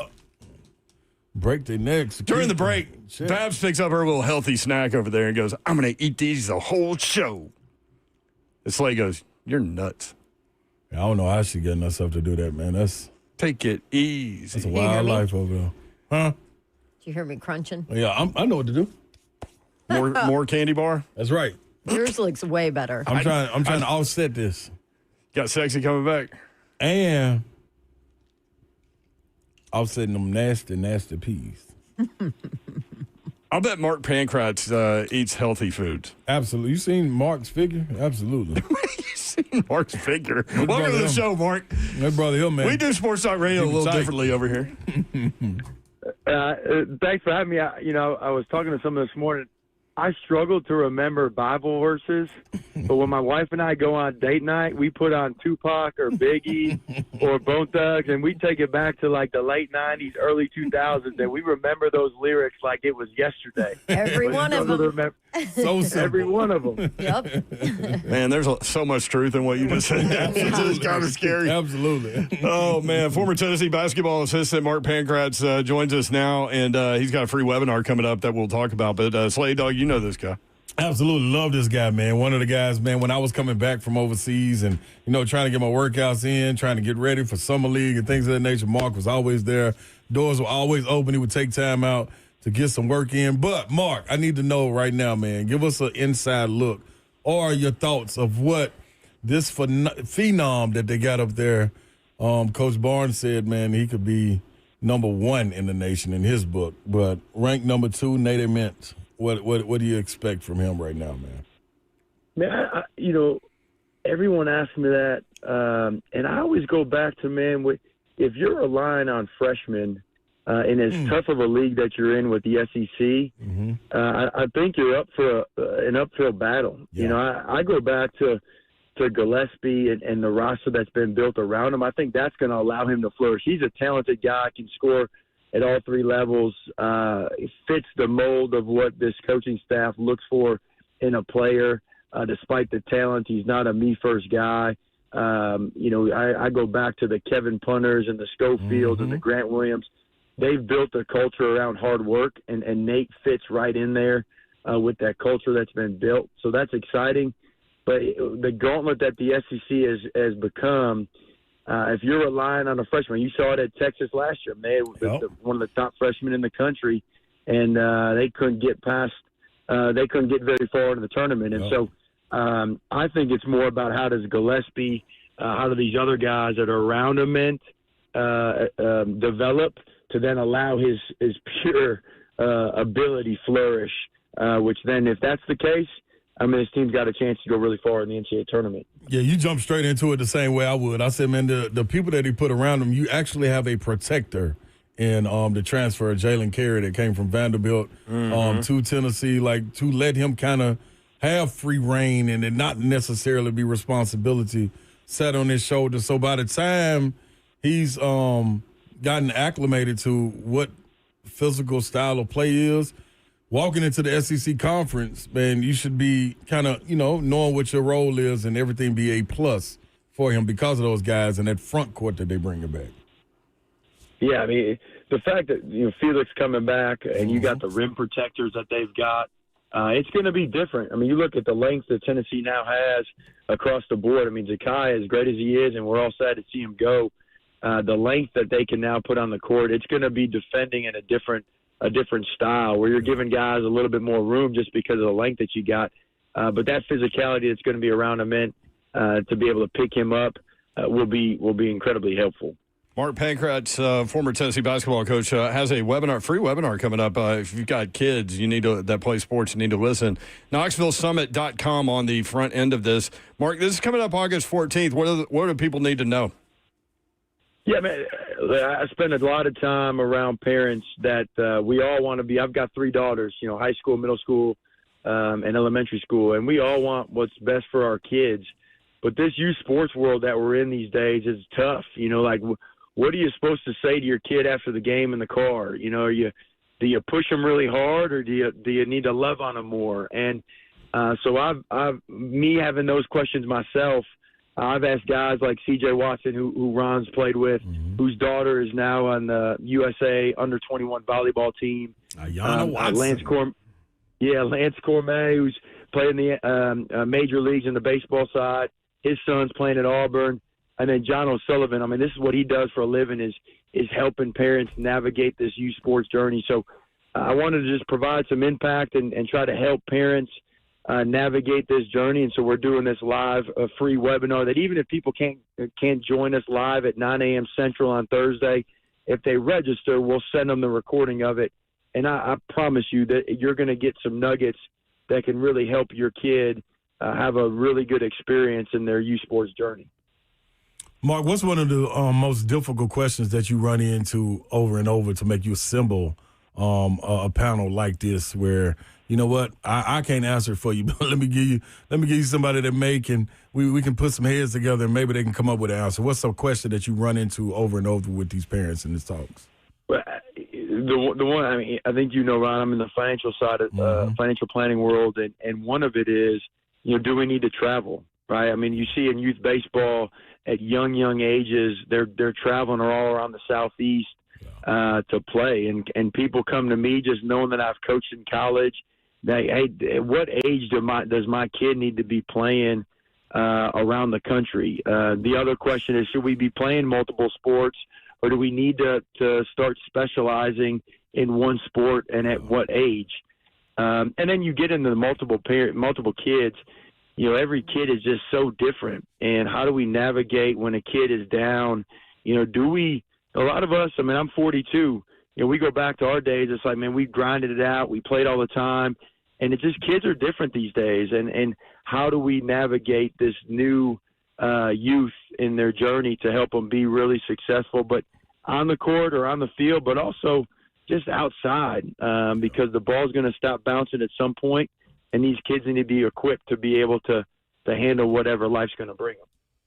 Coming up Thursday, 9 a.m. Central. Again, if you register, they'll get you the link so you can watch it when you can. KnoxvilleSummit.com, the website. Good to hear from you, Mark. Good luck with everything, brother. Thanks so much for having me, guys. I appreciate all you guys do. Appreciate it, Mark. Mark Thank Pancratz, former Tennessee basketball assistant. Dude right there, man. That's About crazy. to put that in my calendar, by the way. He made me feel so old. Like, I remember going to do camps with him, and his daughters were running around during the camps. Like, they wasn't in the camp. They was just running around eating snacks and 3, 5, and 6. Like, it was, wow. What is it, high Knoxville? school, middle school. KnoxvilleSummit.com. Gosh. 357, get loose. Babsy, you can learn how to get Hadley into soccer again. Yeah. Or volleyball. I actually want to hear about the multiple sports and when you focus on one and all that. Because we played. That's one of the biggest ones right there. Huge. It was so funny. I went back to Auburn, ran into my old strength coach, PK, and he has the women's soccer team now. And he's like, Dawn, these girls have played nothing but soccer their whole life. He was like, I could have you guys out and like, we're going to go play a soccer game for conditioning, at some point, talking about the volleyball team. Yeah. He was like, they know no other sport because they have just played soccer their entire life. He was like, no basketball, no nothing. Yeah, it's funny. Like all the coaches that I've talked to, like Tim Corbin will tell you, play as many sports as you can. Like he went and offered Sonny Gray for baseball when he watched him play football. Yes, I remember that. But it's hard because then you feel like you're falling. You getting passed behind because you got somebody specializing over here. Your peers specializing getting all the work. You do need to choose like it's hard to do soccer and travel baseball, for example. But you can do football and basketball and baseball. Or I had to quit softball because softball and volleyball were the same. Right. I don't know the volleyball in my high school. Volleyball's like all the time, isn't it?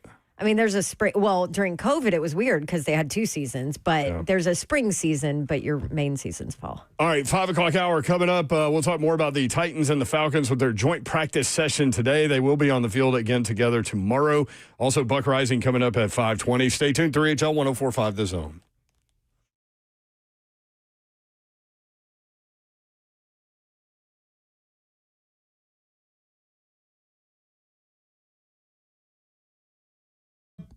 What's happening, y'all? Big Slay here with Low T Center. Go to fixmylowt.com and get in on the action. That action is you. You trying to figure out just how and why you're not seeing the gains that you want. Well, probably not doing the things that you should. It's about balance, people. It's about getting your T levels checked, making sure that your testosterone levels are where they're supposed to be so you can see the most from what you're putting in. Now, over at Low T, they got it all set up for you with locations conveniently located in Hendersonville and one in Brentwood that you can be seen by one of Low T's center's healthcare professionals and get started right away. Low T Center gives you the power to take control of your health with white glove medical care in the center or professionally monitored. They also have weight loss. It's available for you guys. Semaglutide is there. You receive a free B12 shot on the same day. And Also, for women, you can get the same thing, get your levels checked as well. So all you got to do is go to fixmylowt.com. Go to fixmylowt.com to book your appointment today. All right. Imagine terrible day. You're involved in a car wreck. And you know life can change in an instant if that happens. Your job, your bills, your peace of mind, your physical and mental health. And that is when you need our good friends at Bart Durham Injury Law. They're there for you. Marine veteran Blair Durham and his team have been fighting for folks in Tennessee for years, making sure insurance companies pay up. No upfront costs, no waiting around. We're talking just real people at BDIL, making sure you get what you deserve. So if you have been injured in a car accident, one of your family members, your friends, anybody has, don't wait. Go ahead and reach out to BDIL, Bart Durham Injury Law. The phone number is 615-242-9000. They're here 24/7, ready to fight for you, local and trusted. That's Bart Durham Injury Law. Give Blair Durham a call, 615-242-9000.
Good Good afternoon. It is 5:04. I'm Joseph Bonanno live from the 104.5 The Zone Studios. The Titans are in Atlanta all week for joint practices with the Falcons ahead of Friday's preseason game. In the NFL news today, several players experiencing the injury bug in this training camp. Texans placed tight end Brevin Jordan on season-ending IR after he suffered a knee injury during yesterday's training camp practice. Vikings wide receiver Rondale Moore will miss the entire season after suffering a knee injury yesterday as well. And the Saints just put starting center Will Clapp on IR with a Liz Frank injury ending his 2025 season early. Also, Packers quarterback Jordan Love will undergo a procedure on his thumb of his non-throwing hand after hitting it on a helmet in practice. However, he is not expected to miss any regular season action. For your foundation repair and whatever needs, you need to visit USSTN.com. Bring it on once on your home for the Titans and Balls. This is 104.5 The Zone.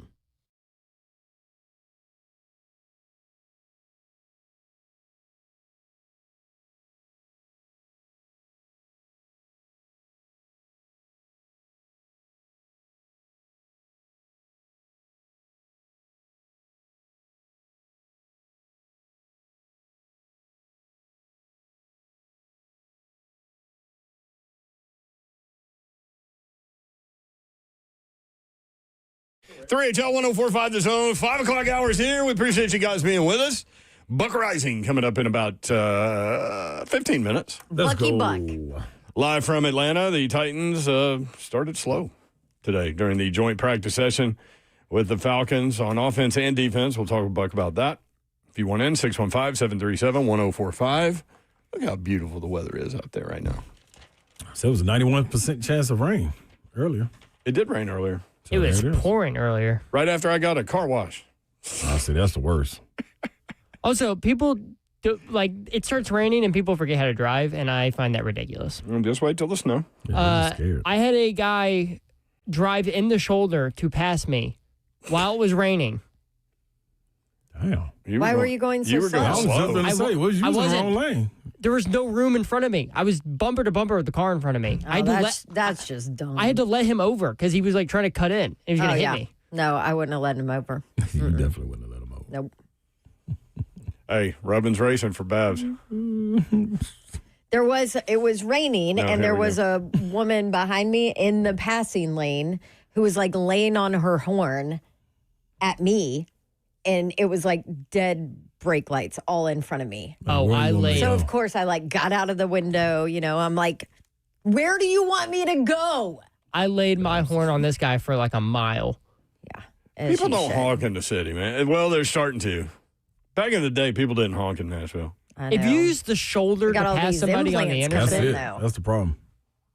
using the shoulder to pass someone on the interstate is not only stupid but dangerous. It's also is- illegal. Yeah, Y'all, that too. It is about to get super hot again. Yes. Oh.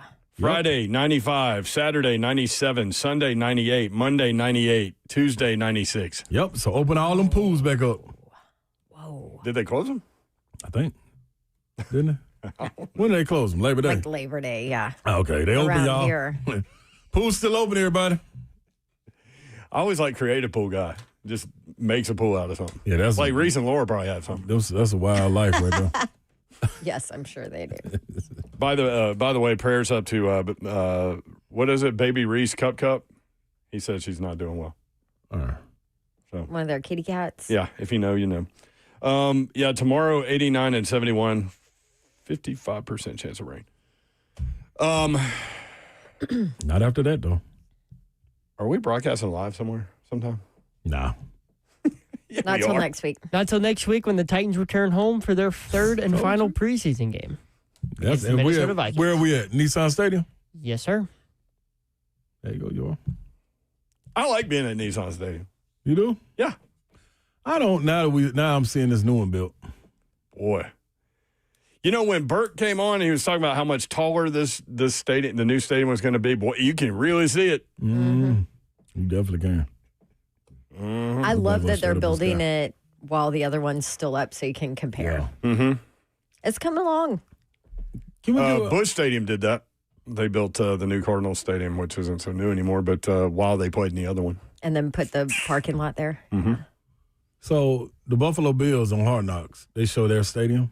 Yeah, $2 billion. It's pretty dope. They say with the way the wind comes. That's the cool part that stuck out to me. Like when you standing inside of the stadium, you don't feel none of the wind. They got with geometric. Inside it? Yes. Yeah, they got with geometric scientists. Yep. That developed a way, because wind is a big trouble. Big trouble. It's a lot of trouble up there. Yes. But so now they've designed the same, because it's still open in Buffalo. But yeah, no wind. 0. Josh Allen liked that. Yes. That's pretty dope, man.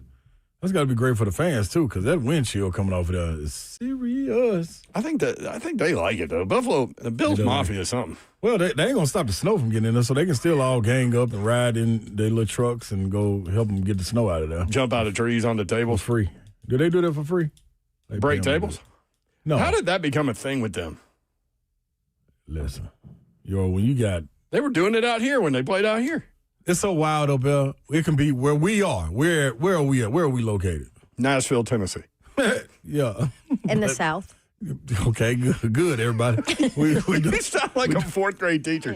And me and Baz are the trouble kids in class. Just blurt out the obvious answers.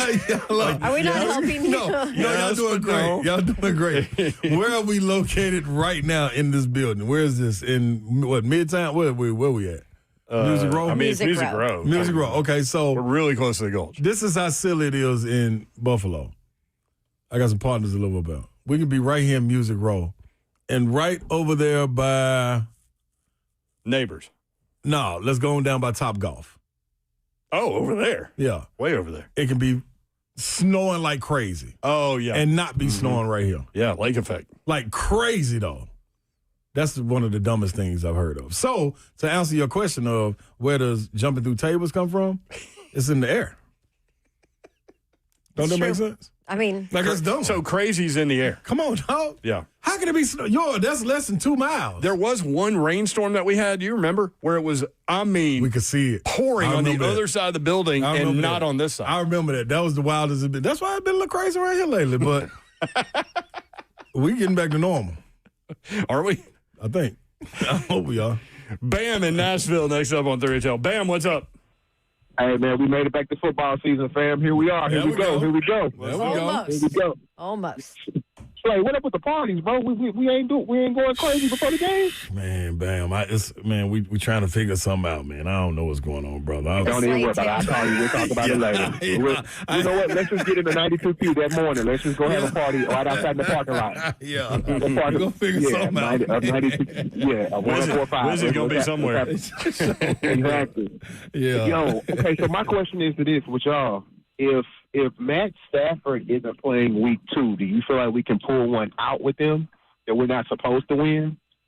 And honestly, I feel like we may actually shock some people in Denver. Don't know why. I'm going to be there. But I just feel like that might be a game that we may steal. I think we'll get a couple games that we're not supposed to win. I got a frisky feeling about this season.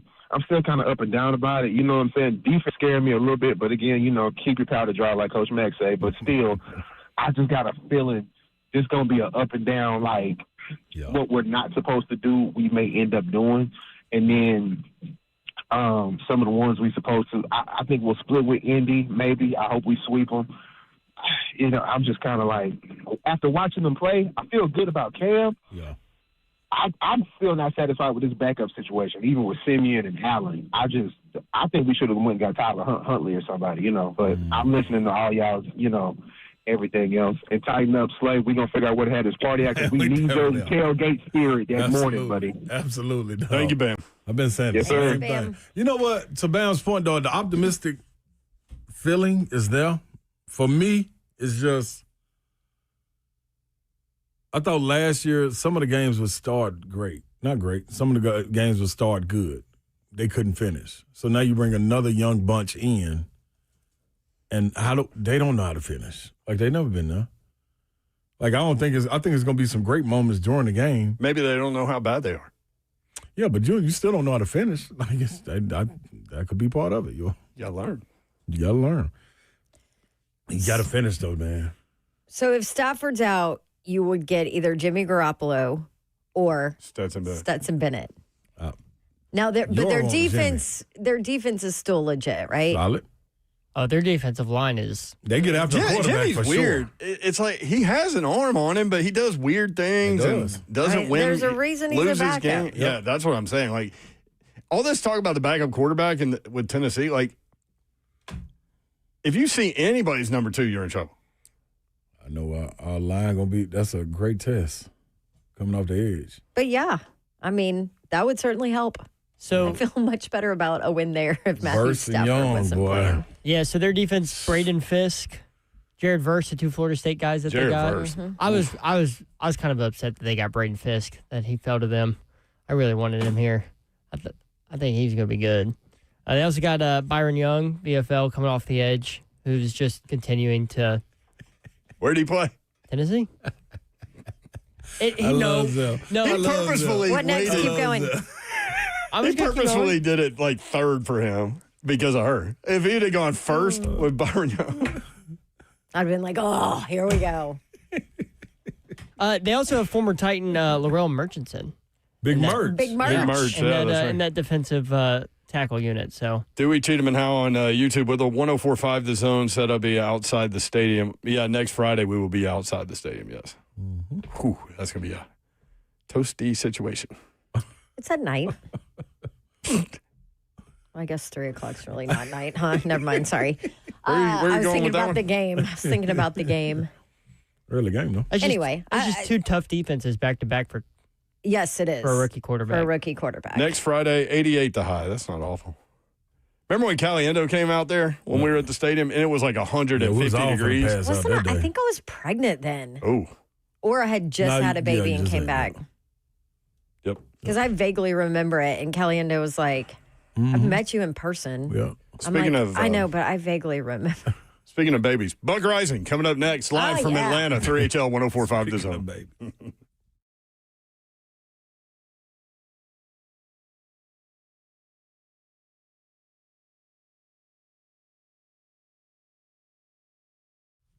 All right, y'all. MedicalHouseCalls.com. Healthcare designed for your life. Excuse me.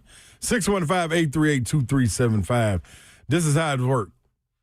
That sounded crazy. This is how it works. This is how it works. The process is simple, people. Call or text Medical House Calls at the number 615-838-2375, and their teams will assess what you need within minutes. You'll book your first appointment. Medical providers will deliver right to your door and get back to you ASAP.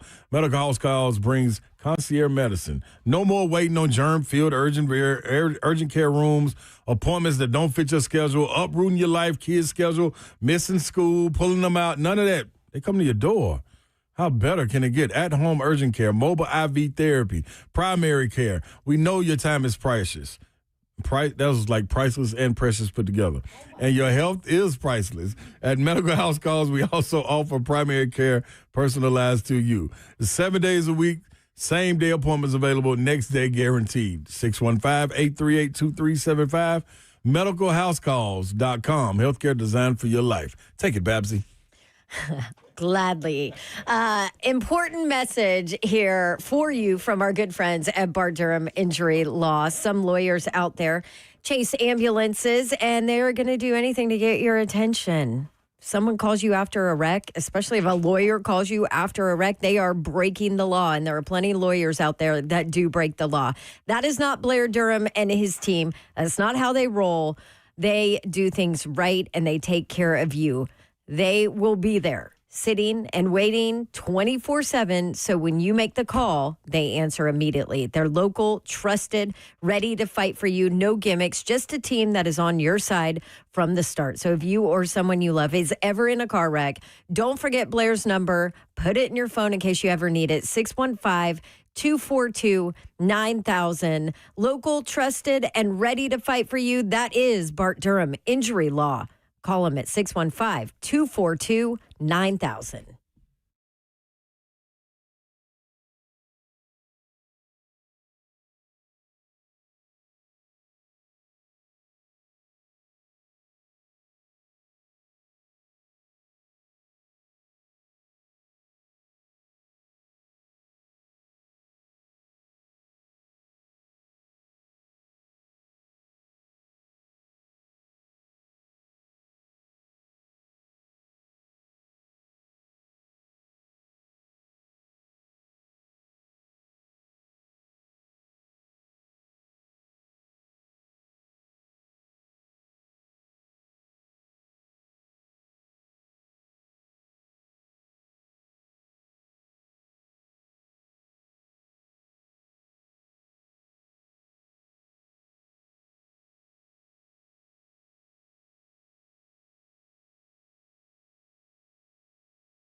3HL 104.5 The Zone. Brent Doherty, Don Davenport, Ron Slay. Let's go down to Atlanta. Buck Rising joins us now. Buck, what's up? How are you? I'm great. Dawn's not even sitting down yet. What's the holdup, Babs? Get it going. I was texting. Just chill. I'm back. This is how we start? Oh, I'm so sorry. Are our breaks not long enough for you to fire off a text? Am I keeping you from something important? What are you sitting in a kitchen? What are you doing? Yeah, it's a Spring Hill Suites in Beaufort, Georgia, Dawn. What do you want me to do? All right. Yeah. Hey, Anyway, Buck, I used to hang out down there. let's talk business. I mean, I thought you would, chime in from Magic City or something. Well, it's not a Monday. Magic City Monday, famously a thing, and I will be making my way down there for the Lou Will special. You know me, Slay. If I can't have my strip club wings via Uber Eats, then I guess I'm just going to have to go down there myself and get them. Titans started the joint practice session today with the Falcons slowly on offense and defense. Big Jeff said we started slow in Tampa. We started slow in Atlanta. It's time to start fast. How concerning is this? Well, the messaging from Jeff, and listen, I understand what Jeff is saying there because these are a day-by-day thing, and they've been on the road for 6 straight days. They got, 5 more to go before they can finally go home to their families and their normal routines and all these things. But that's also the same messaging that was a part of last season. Like, we were starting slow. We got to start fast. We got to set the tone, all these different things that are true and needed to happen and then never did. And then they went 3-14 and we're all looking around and being like, all right, but you just said the same thing last week. And Jeff acknowledged that again today, and he doesn't want to get stuck in the same cycle of that as well. I'm not overwhelmingly concerned about it because they're not as good a football team as the Falcons are right now. Falcons are probably an 8-9 win team in 2025, and the Titans are coming off a year where they were the worst team in football and have a rookie quarterback who's still in the process of learning, and there's really not much else on the roster that would compete with a team that's in a better position or in a better state than the Falcons are. So, yeah, I mean, if you have higher expectations of the Titans than they deserve in 2025, that's on you. But I wouldn't live and die on every practice snap the way that the internet seems to want to. Buck, is that one of the things that we're gonna have to keep saying throughout the season, regardless of the record, regardless of the wins that happen, regardless of the highs or the lows? Like, this is a team with a flash by getting the number 1 overall pick, but be mindful. This team won 3 games, and that doesn't turn around without a hell of an offseason or a lot of people taking steps forward. Slay, it's August 12th, and I'm already tired of repeating it, you know? I mean, that's what this year is going to be. But, that's what it is. That's what it is. Slay, if he's – so this is not something that any Titans fan wants to hear, but, so Cam Ward today threw an interceptable ball to Jesse Bates that didn't get picked off. He threw another pick in the direction of Alec Iamander by a different safety whose name escapes me off the top of my head, and then Bates got a tip drill pick off of him later in the practice, right? If he's still doing that same thing a year from now, then it's a problem. But, he just got to all of this stuff, you know what I'm saying? Yeah. So that's how the team has to evaluate things, and I know that fans want nothing to do with that, and they're like, oh, he's throwing so many training camp interceptions, and, every time he targets somebody who's not named Calvin Ridley, he throws a pick, which, by the way, is true. They're going to have to figure that out throughout the course of this process as well. But I don't know how many times I'm already in reruns, like I said on August the 12th, about, hey, this season is just about figuring out if he's viable or not, and the bumps and bruises that come along with it. Does he learn from them, and does he improve on a day-by-day, week-by-week, game-by-game, month-by-month basis? And you're just going to have to sit there and eat it for a year. And I know Titans fans are tired of sitting there and eating it for a year because they've been sitting there waiting for better football for the past 3. I know. I've been to every game. Yes. Buck Rising with us, 10-1. You can catch him on 104.5 The Zone. I do like everything that I see and hear from Jarvis Brownley Jr. Big fan. Talked to him last week, and he has quickly become a leader. And so we were talking about, so you've got a leader that's a rookie quarterback. You've got a leader that's a second-year corner. I mean, that's kind of where they are. Yeah, I mean, who else were we talking to last year? He was a fifth-round rookie last year, and that's like one of the go-to guys in the locker room. Right. And that speaks to the state of last year's roster, you know. But, I mean, he's really embraced that role. He really relishes it. He was one of the loudest. He called it BS today, and not in an FCC-safe way, about the way that they went out there and performed, and said that the travel wasn't an excuse, and like all the things that you are supposed to say as somebody who speaks for the team. And Jeff took a bit of a different tact with it, and that's fine. I think that they can both have that perspective and both hold each other to the same standard and hold the offense to a higher standard. And let's see how they respond, right? It's 1 day of 2 days of joint work before a preseason game on Friday. If they come out there and look like dogs again, then we'll treat them accordingly. But if they come out there and respond on both sides of the ball and they put up better effort and they smack the Falcons around tomorrow the way that the Falcons smacked them around today, who, by the way, are not, again, I repeat, not a special team, but they are still better than the Titans at this point in time, then it's a different conversation to be had. But, yeah, I mean, Jarvis is the best thing that they've got going in that secondary, not named Amani Hooker, because we all still await some proof of life, even though I've seen him. He's been on this road trip too, from L'Jarius Sneed, but on-field proof of life from L'Jarius Sneed, because the rest of the secondary, the depth is bad. Like, it's Roger McCreary, it's Jarvis Brownley, it's Amani Hooker, and then Kevin Winston whenever he comes back from injury. The rest of it is not good. Buckaroo, I thought you brought up something interesting on your show today. Well, not really brought up. You were kind of answering a question from Pan and Big Boss Bert, but it's so funny, by the way, the fact that they have to interview me when I'm on these things. Like, they have to take me seriously when they would never do that in studio, ever. I love it. That's a mercy, Buck. That's all that is. Now, justice. Yeah, justice is served. This is what I want to know, but y'all hit on something is we understand we're going to have to keep bringing this up, putting this at the forefront, like this is a rebuild. It's understood. The brass have said it. They've said so. It's the proof is in the pudding. You see the young guys running around. We're finally erasing the 3 bad first-round draft picks and replacing them with Latham, Skoronski, and now Cam Ward, who's yet to play a football game but has been anointed him. Does the Titans brass understand that it's going to take a minute too? And when I say the Titans brass, I'm meaning the upper echelon of that with Miss Amy.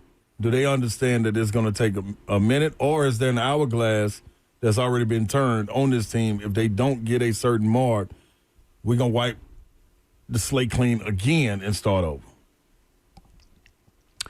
That's the $1 million question, right? Or multi-million-dollar question for as many buyouts as she's paid, because she can't make up her mind on what direction she wants the team to go to. I think right now I take them at their word that she's bought in, but like we wouldn't know. She doesn't talk. She speaks via statements after she fires people, and that's about the closest that you get to any kind of sense of what she's feeling.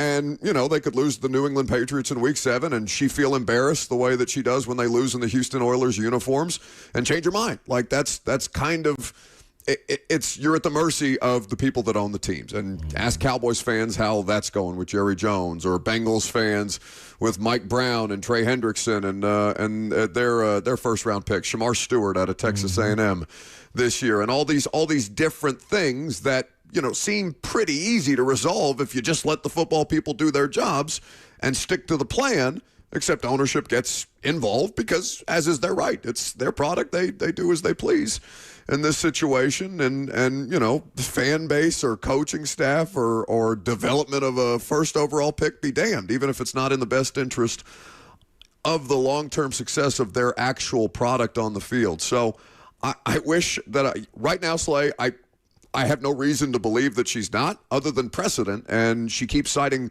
losing records and things like that when she fires people. because when she let Mike Vrabel go, she said it's not good enough to win more games than you lose. And then all they do in the aftermath of that is they lose games. And then she fires Rand Carthon, and she says, well, I think that we should be better than our most recent record indicates that we are. And they're not, but whatever. She's going to ignore the reality of the situation and make whatever decision she feels right. Even if it was the right decision, by the way. Even if it was the right decision to move in a direction, and maybe she gets it right now with Mike Borgonzi and Brian Callahan and Chad Brinker and all three of them working in the same direction. Like, that could happen. I don't want to rule out the possibility just because of the precedent that she set, but it's impossible to ignore the precedent that she set, and we're all kind of at the mercy of that. Okay. I just want to point out, you miss on 3 first-round picks. I don't care if you have Jesus up in that franchise. Like, you're not going to be able to fix it immediately. Wow. Oh, I know, Dawn, but I just would I'm sorry, Jesus. Maybe you could. Football Jesus, let's Right. say. She said maybe you could. But, that didn't matter when she fired Mike, right, Dawn? Yeah. Like, you look, Vrabel I once. felt like there were some things missing with Rabes. Oh, yeah, no, I'm not saying that he's faultless in the middle of all that. No, I think we all understood. Like, it can be time to move on from a coach, even if there are reasonable excuses why the product looks the way that it does. Right. And Vrabel's argument was, yeah, my roster sucks. Give me more personnel control. I'll make better decisions. She disagreed with that. And so they parted ways as a result. And since then, things have not, the course has not yet been corrected, but they feel like they've got enough of the right kind of football people involved now that they can move in a better direction. But again, that's because she's reset the board 3 straight years in a row, and we're still having to cycle out of this thing, and it's going to take time. So fans don't want to hear it, and that's what people forget about ownership sometimes. Just because they sit up on these, in these boxes looking on from down high at their football teams and their fan bases and things like that, they're as big of fans as you do. I have no doubt she wants to win. But, it's like pulling somebody off Twitter and being like, all right, make rational football decisions based on your football team's day-to-day progress. And, I love our audience, but, not a lot of them would make good decisions. And I think that same thing can be true and can be applied to ownership.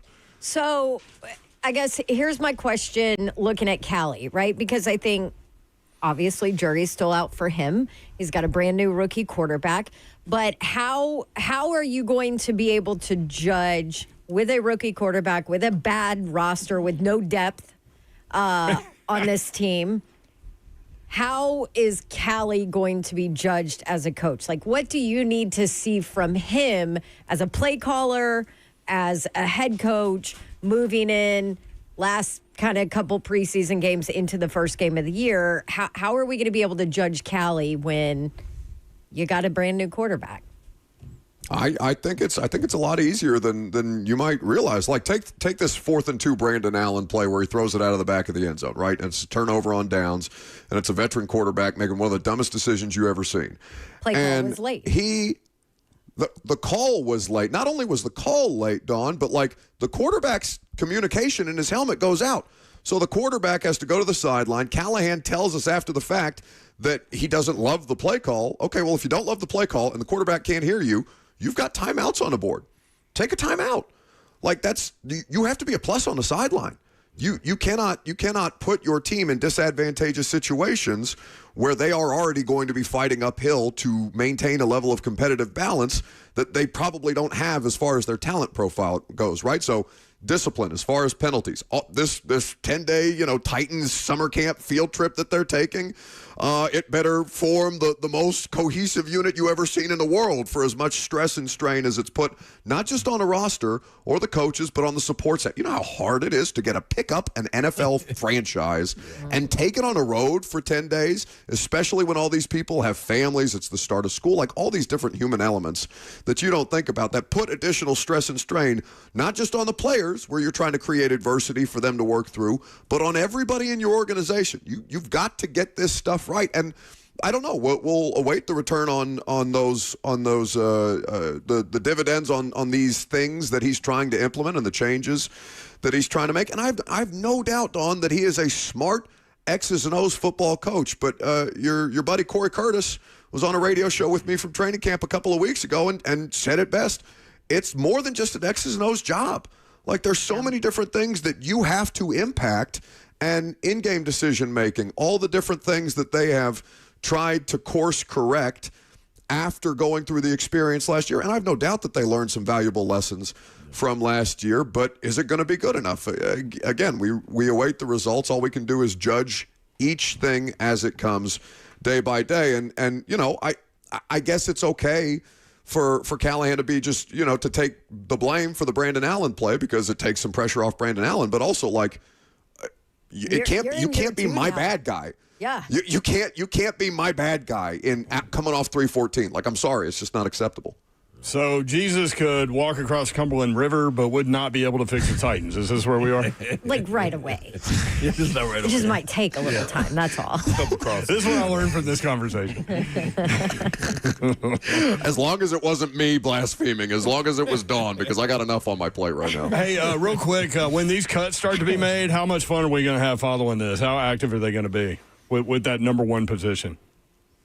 Oh, with the waiver claim, yeah. I mean that's going to matter a great deal, right? And they're looking to offload a lot of players on the roster that they still don't think are very good, right? Jaquan Jackson, Josh Wiley, Jalen Duncan. Like there's so much dead weight still on this roster. I mean, Xavier Restrepo, respectfully, I know his family was beside themselves in the stands because he got 11 snaps with Tim Boyle in a preseason game, but like they got a lot of dead weight that they can churn, not just the bottom of the roster, but pick up guys along the way that may be able to make an impact. And again, they are the worst roster in football based on last year. So there is only incremental improvement to be made. I've had a lot of conversations with people because we've been on the road for so long, and you have a lot of downtime and opportunity to talk to folks about these things. And like, it's not just bottom of the roster churn for the sake of churning the bottom of the roster, right? You can find incremental improvements here if you are as bad roster-wise as they are. So they have to find those wins.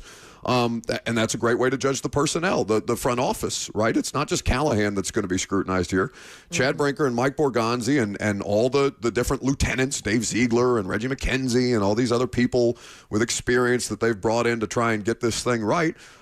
They have to find the wins there too. They have to set one another up for success. And so it's going to be a fascinating lead up to the regular season. And then, you know, week one at Denver, come what may.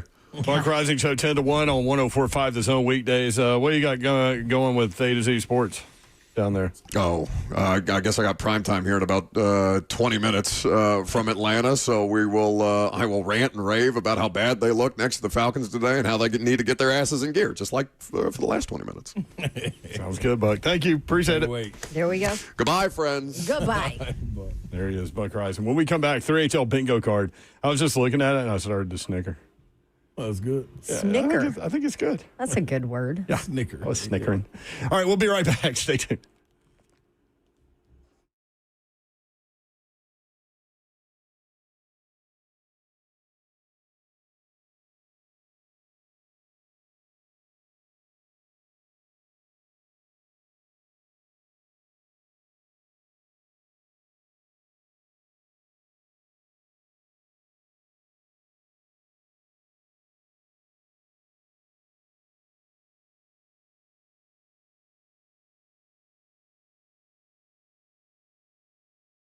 The most reliable Wi-Fi with the best in-class equipment, that's Xfinity Internet. Most reliable Wi-Fi claim based on Open Signal Awards USA Fixed Broadband Experience Report, August 2024. The Xfinity Wi-Fi is booming. Whether you're streaming, gaming, or working from home, the Xfinity Wi-Fi is booming. Do more of what you love and love how fast you do it with Xfinity Internet. Xfinity combines the power of Internet and mobile, so you've got lightning-fast speeds at home and on the go. With Xfinity Internet and mobile together, the Wi-Fi is booming wherever you are. I have it. It works so well. Get Xfinity Internet and mobile and supercharge your phone with Wi-Fi Power Boost for the ultimate connection. Xfinity Internet and mobile are the ultimate power couple. And with the Wi-Fi Power Boost from Xfinity Mobile, you get ultra-fast speeds with reliable internet at home and a secure network on the go, so your Wi-Fi is booming wherever you are. With Xfinity Internet and mobile, you can do more of what you love wherever you are. Internet, mobile, stronger together. Xfinity, combining the power of internet and mobile. Restrictions apply. Xfinity Mobile requires Xfinity Internet. Actual speeds vary. Wi-Fi Power Boost available to Xfinity Mobile customers only. Actual speeds vary.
3HL 1045 The Zone. Brent Doherty, Don Davenport, Ron Slay. Appreciate you being with us.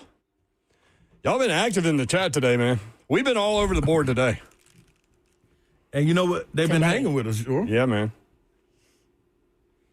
Y'all hung with us like y'all like us. We like you, too. It's always funny to me. We like you too. Because we don't do this little sports talk radio thing like you're taught to do, or that you teach how to do it, and all these things. Like we're just us. We're just us. That's all we can be. But it's always funny to me when people want us to like help teach people things. Teach people. Like Babs is doing tomorrow. I know.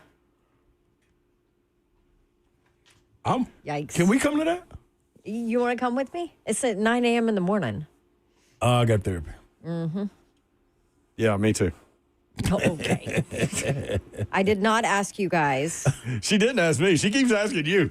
Yeah, I would definitely go. I like that. I want to hear the responses. So what are you going to do? Just come up with like some bullet points and then just feed off whatever responses you get? Ask specific questions of players and stuff? I mean, I got a little plan. You want to explain to people what you're doing? I'm doing media training for Vanderbilt volleyball tomorrow morning. Yeah. I think that's going to be excellent. Yeah. Mm-hmm. I remember my media training. You do? Bob Kessler did it with you, didn't he? Freshman year, I'll never forget it. Like I thought what did you remember the most? That it's so different nowadays. Yeah, but mine was much more quick than everybody else's. I was going to say, you probably got a different... one-on-one? Yeah, like we always had, after practice, we sat in the locker, well, some before, but we sat in the locker room and he'd call us in and go through it. It had the camera set up right there. He'd do an interview and then kind of grade your interview. Yeah. You know what I mean? Right after. And I remember when I went in, yours was probably different than your teammates. Yeah. I was like, oh, yeah, boy, you talking about energetic. Boy, my freshman year, too, I was bouncing off the wall. So I sat down, excited, smiling, you know what I mean? We asked me a question. And I think Bob only asked me like one question. I was like, that's it? He's like, yeah, I think you got it. I'm like, oh, man, come on, man. See, I would have looked at you and been like, hi, you're a liability. I need you to sit with me for just a little bit so that we can maybe rephrase just how you say something. From your group, best I can remember, John Higgins didn't really like to do it. No, Higgs wasn't going to do it. If I'm right. Yeah, Harris Walker didn't like to do it. Tony Harris would, but yeah, he could do without it. He could. Put me in Vince. You and Vince. We ready to roll. Well, it's interesting, too, because your media interaction as a collegiate volleyball team is going to be very different than your media reaction your media interactions with a collegiate football team. So to speak. What's the difference? And there's like 90, 100 players there, and I have You'll like have a 20. smaller room. Yeah. I like Steven says, Babs, you have to tell a joke at the beginning. Always works. I suck at jokes. There's no suckage. Right? Just come up with a, this is from yesterday. Mm-hmm. Just come up with like a knock-knock joke. That'd be good. Don't do that. You'll lose the room instantly. Instantly. Credibility out the window. They're gonna be like, who's we're there? taking media training from her? Yeah. Knock-knock, who's there? I'm the not Vols. listening. Where's this going?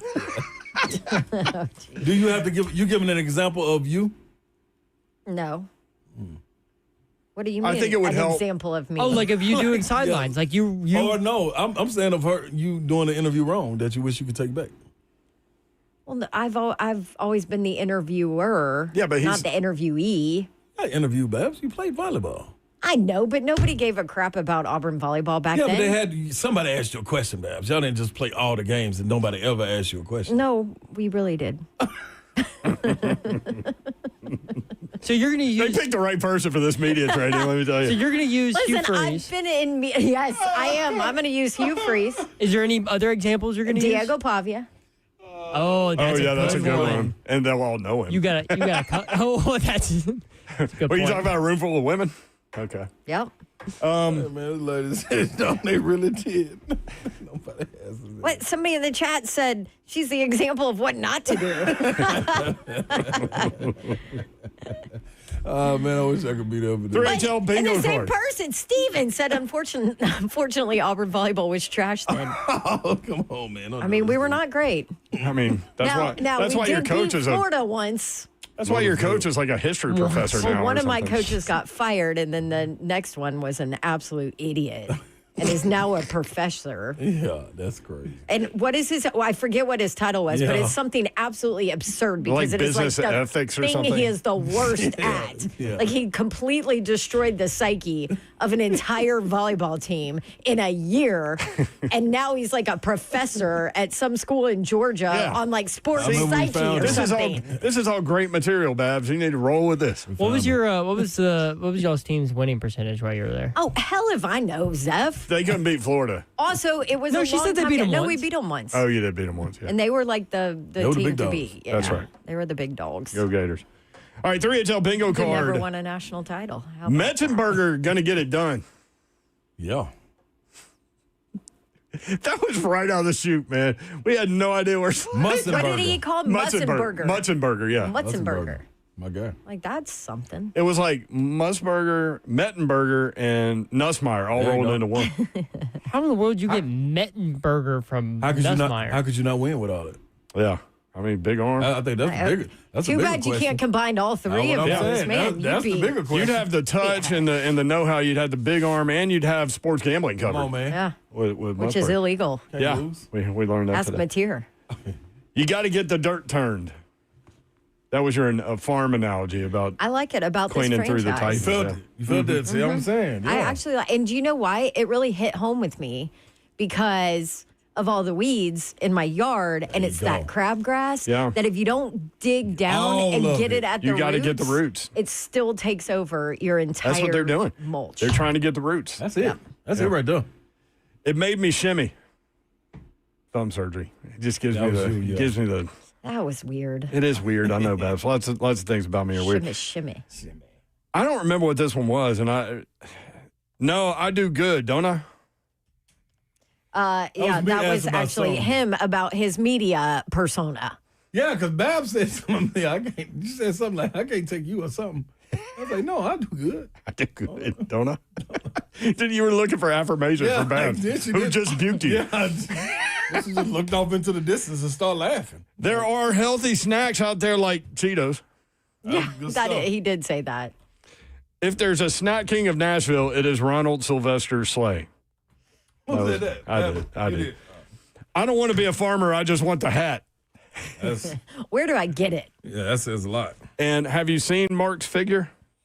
My guy, Pancratz fit, boy. 42. You heard he 42? I see that little video he put out. Check him out on his I'm webinar. gonna check out his It's webinar. going to be good. Like, dude's very Youth informative. sports, heck yeah. And his delivery is good. Coming up tomorrow, we'll have Coach Mack live from Atlanta, and we'll also have Todd Furman talking sports gambling. Coach Mack down there with the team? I think so. Yes. Yeah. Him and Taylor Jarzer have been traveling with the team. Okay. We'll run his your little farmer theory by him. Hey. You don't want to be a farmer. You just want the hat. Yeah, but I got a theory. But you got it there. All right, Babs, good luck tomorrow. Thank you. Kill it, Babsy. 9 a.m. in the Don't morning. screw it up. No, there you go, yeah. Don't screw it up, Davenport. What she always tells us when we have I something. hate when she says that. Oh, too. no, I it hate just brings it right into the frontal lobe. All right, hey, we appreciate you guys. Thank you for including us in your day and in your lives. We do not take that for granted, nor do we take it lightly. We do this every day, and we try to have as much fun as we can, and hopefully that translates into fun for you guys. Have a great night. Good night. God bless. See ya. Wouldn't want to be you unless you were all the farmers out there with bad crops. Get down deep in the dirt, get the dirt churned with a tiller. What's the name of it? Tiller? A tiller. We got you. Tiller the hunt. I knew you were going to do that.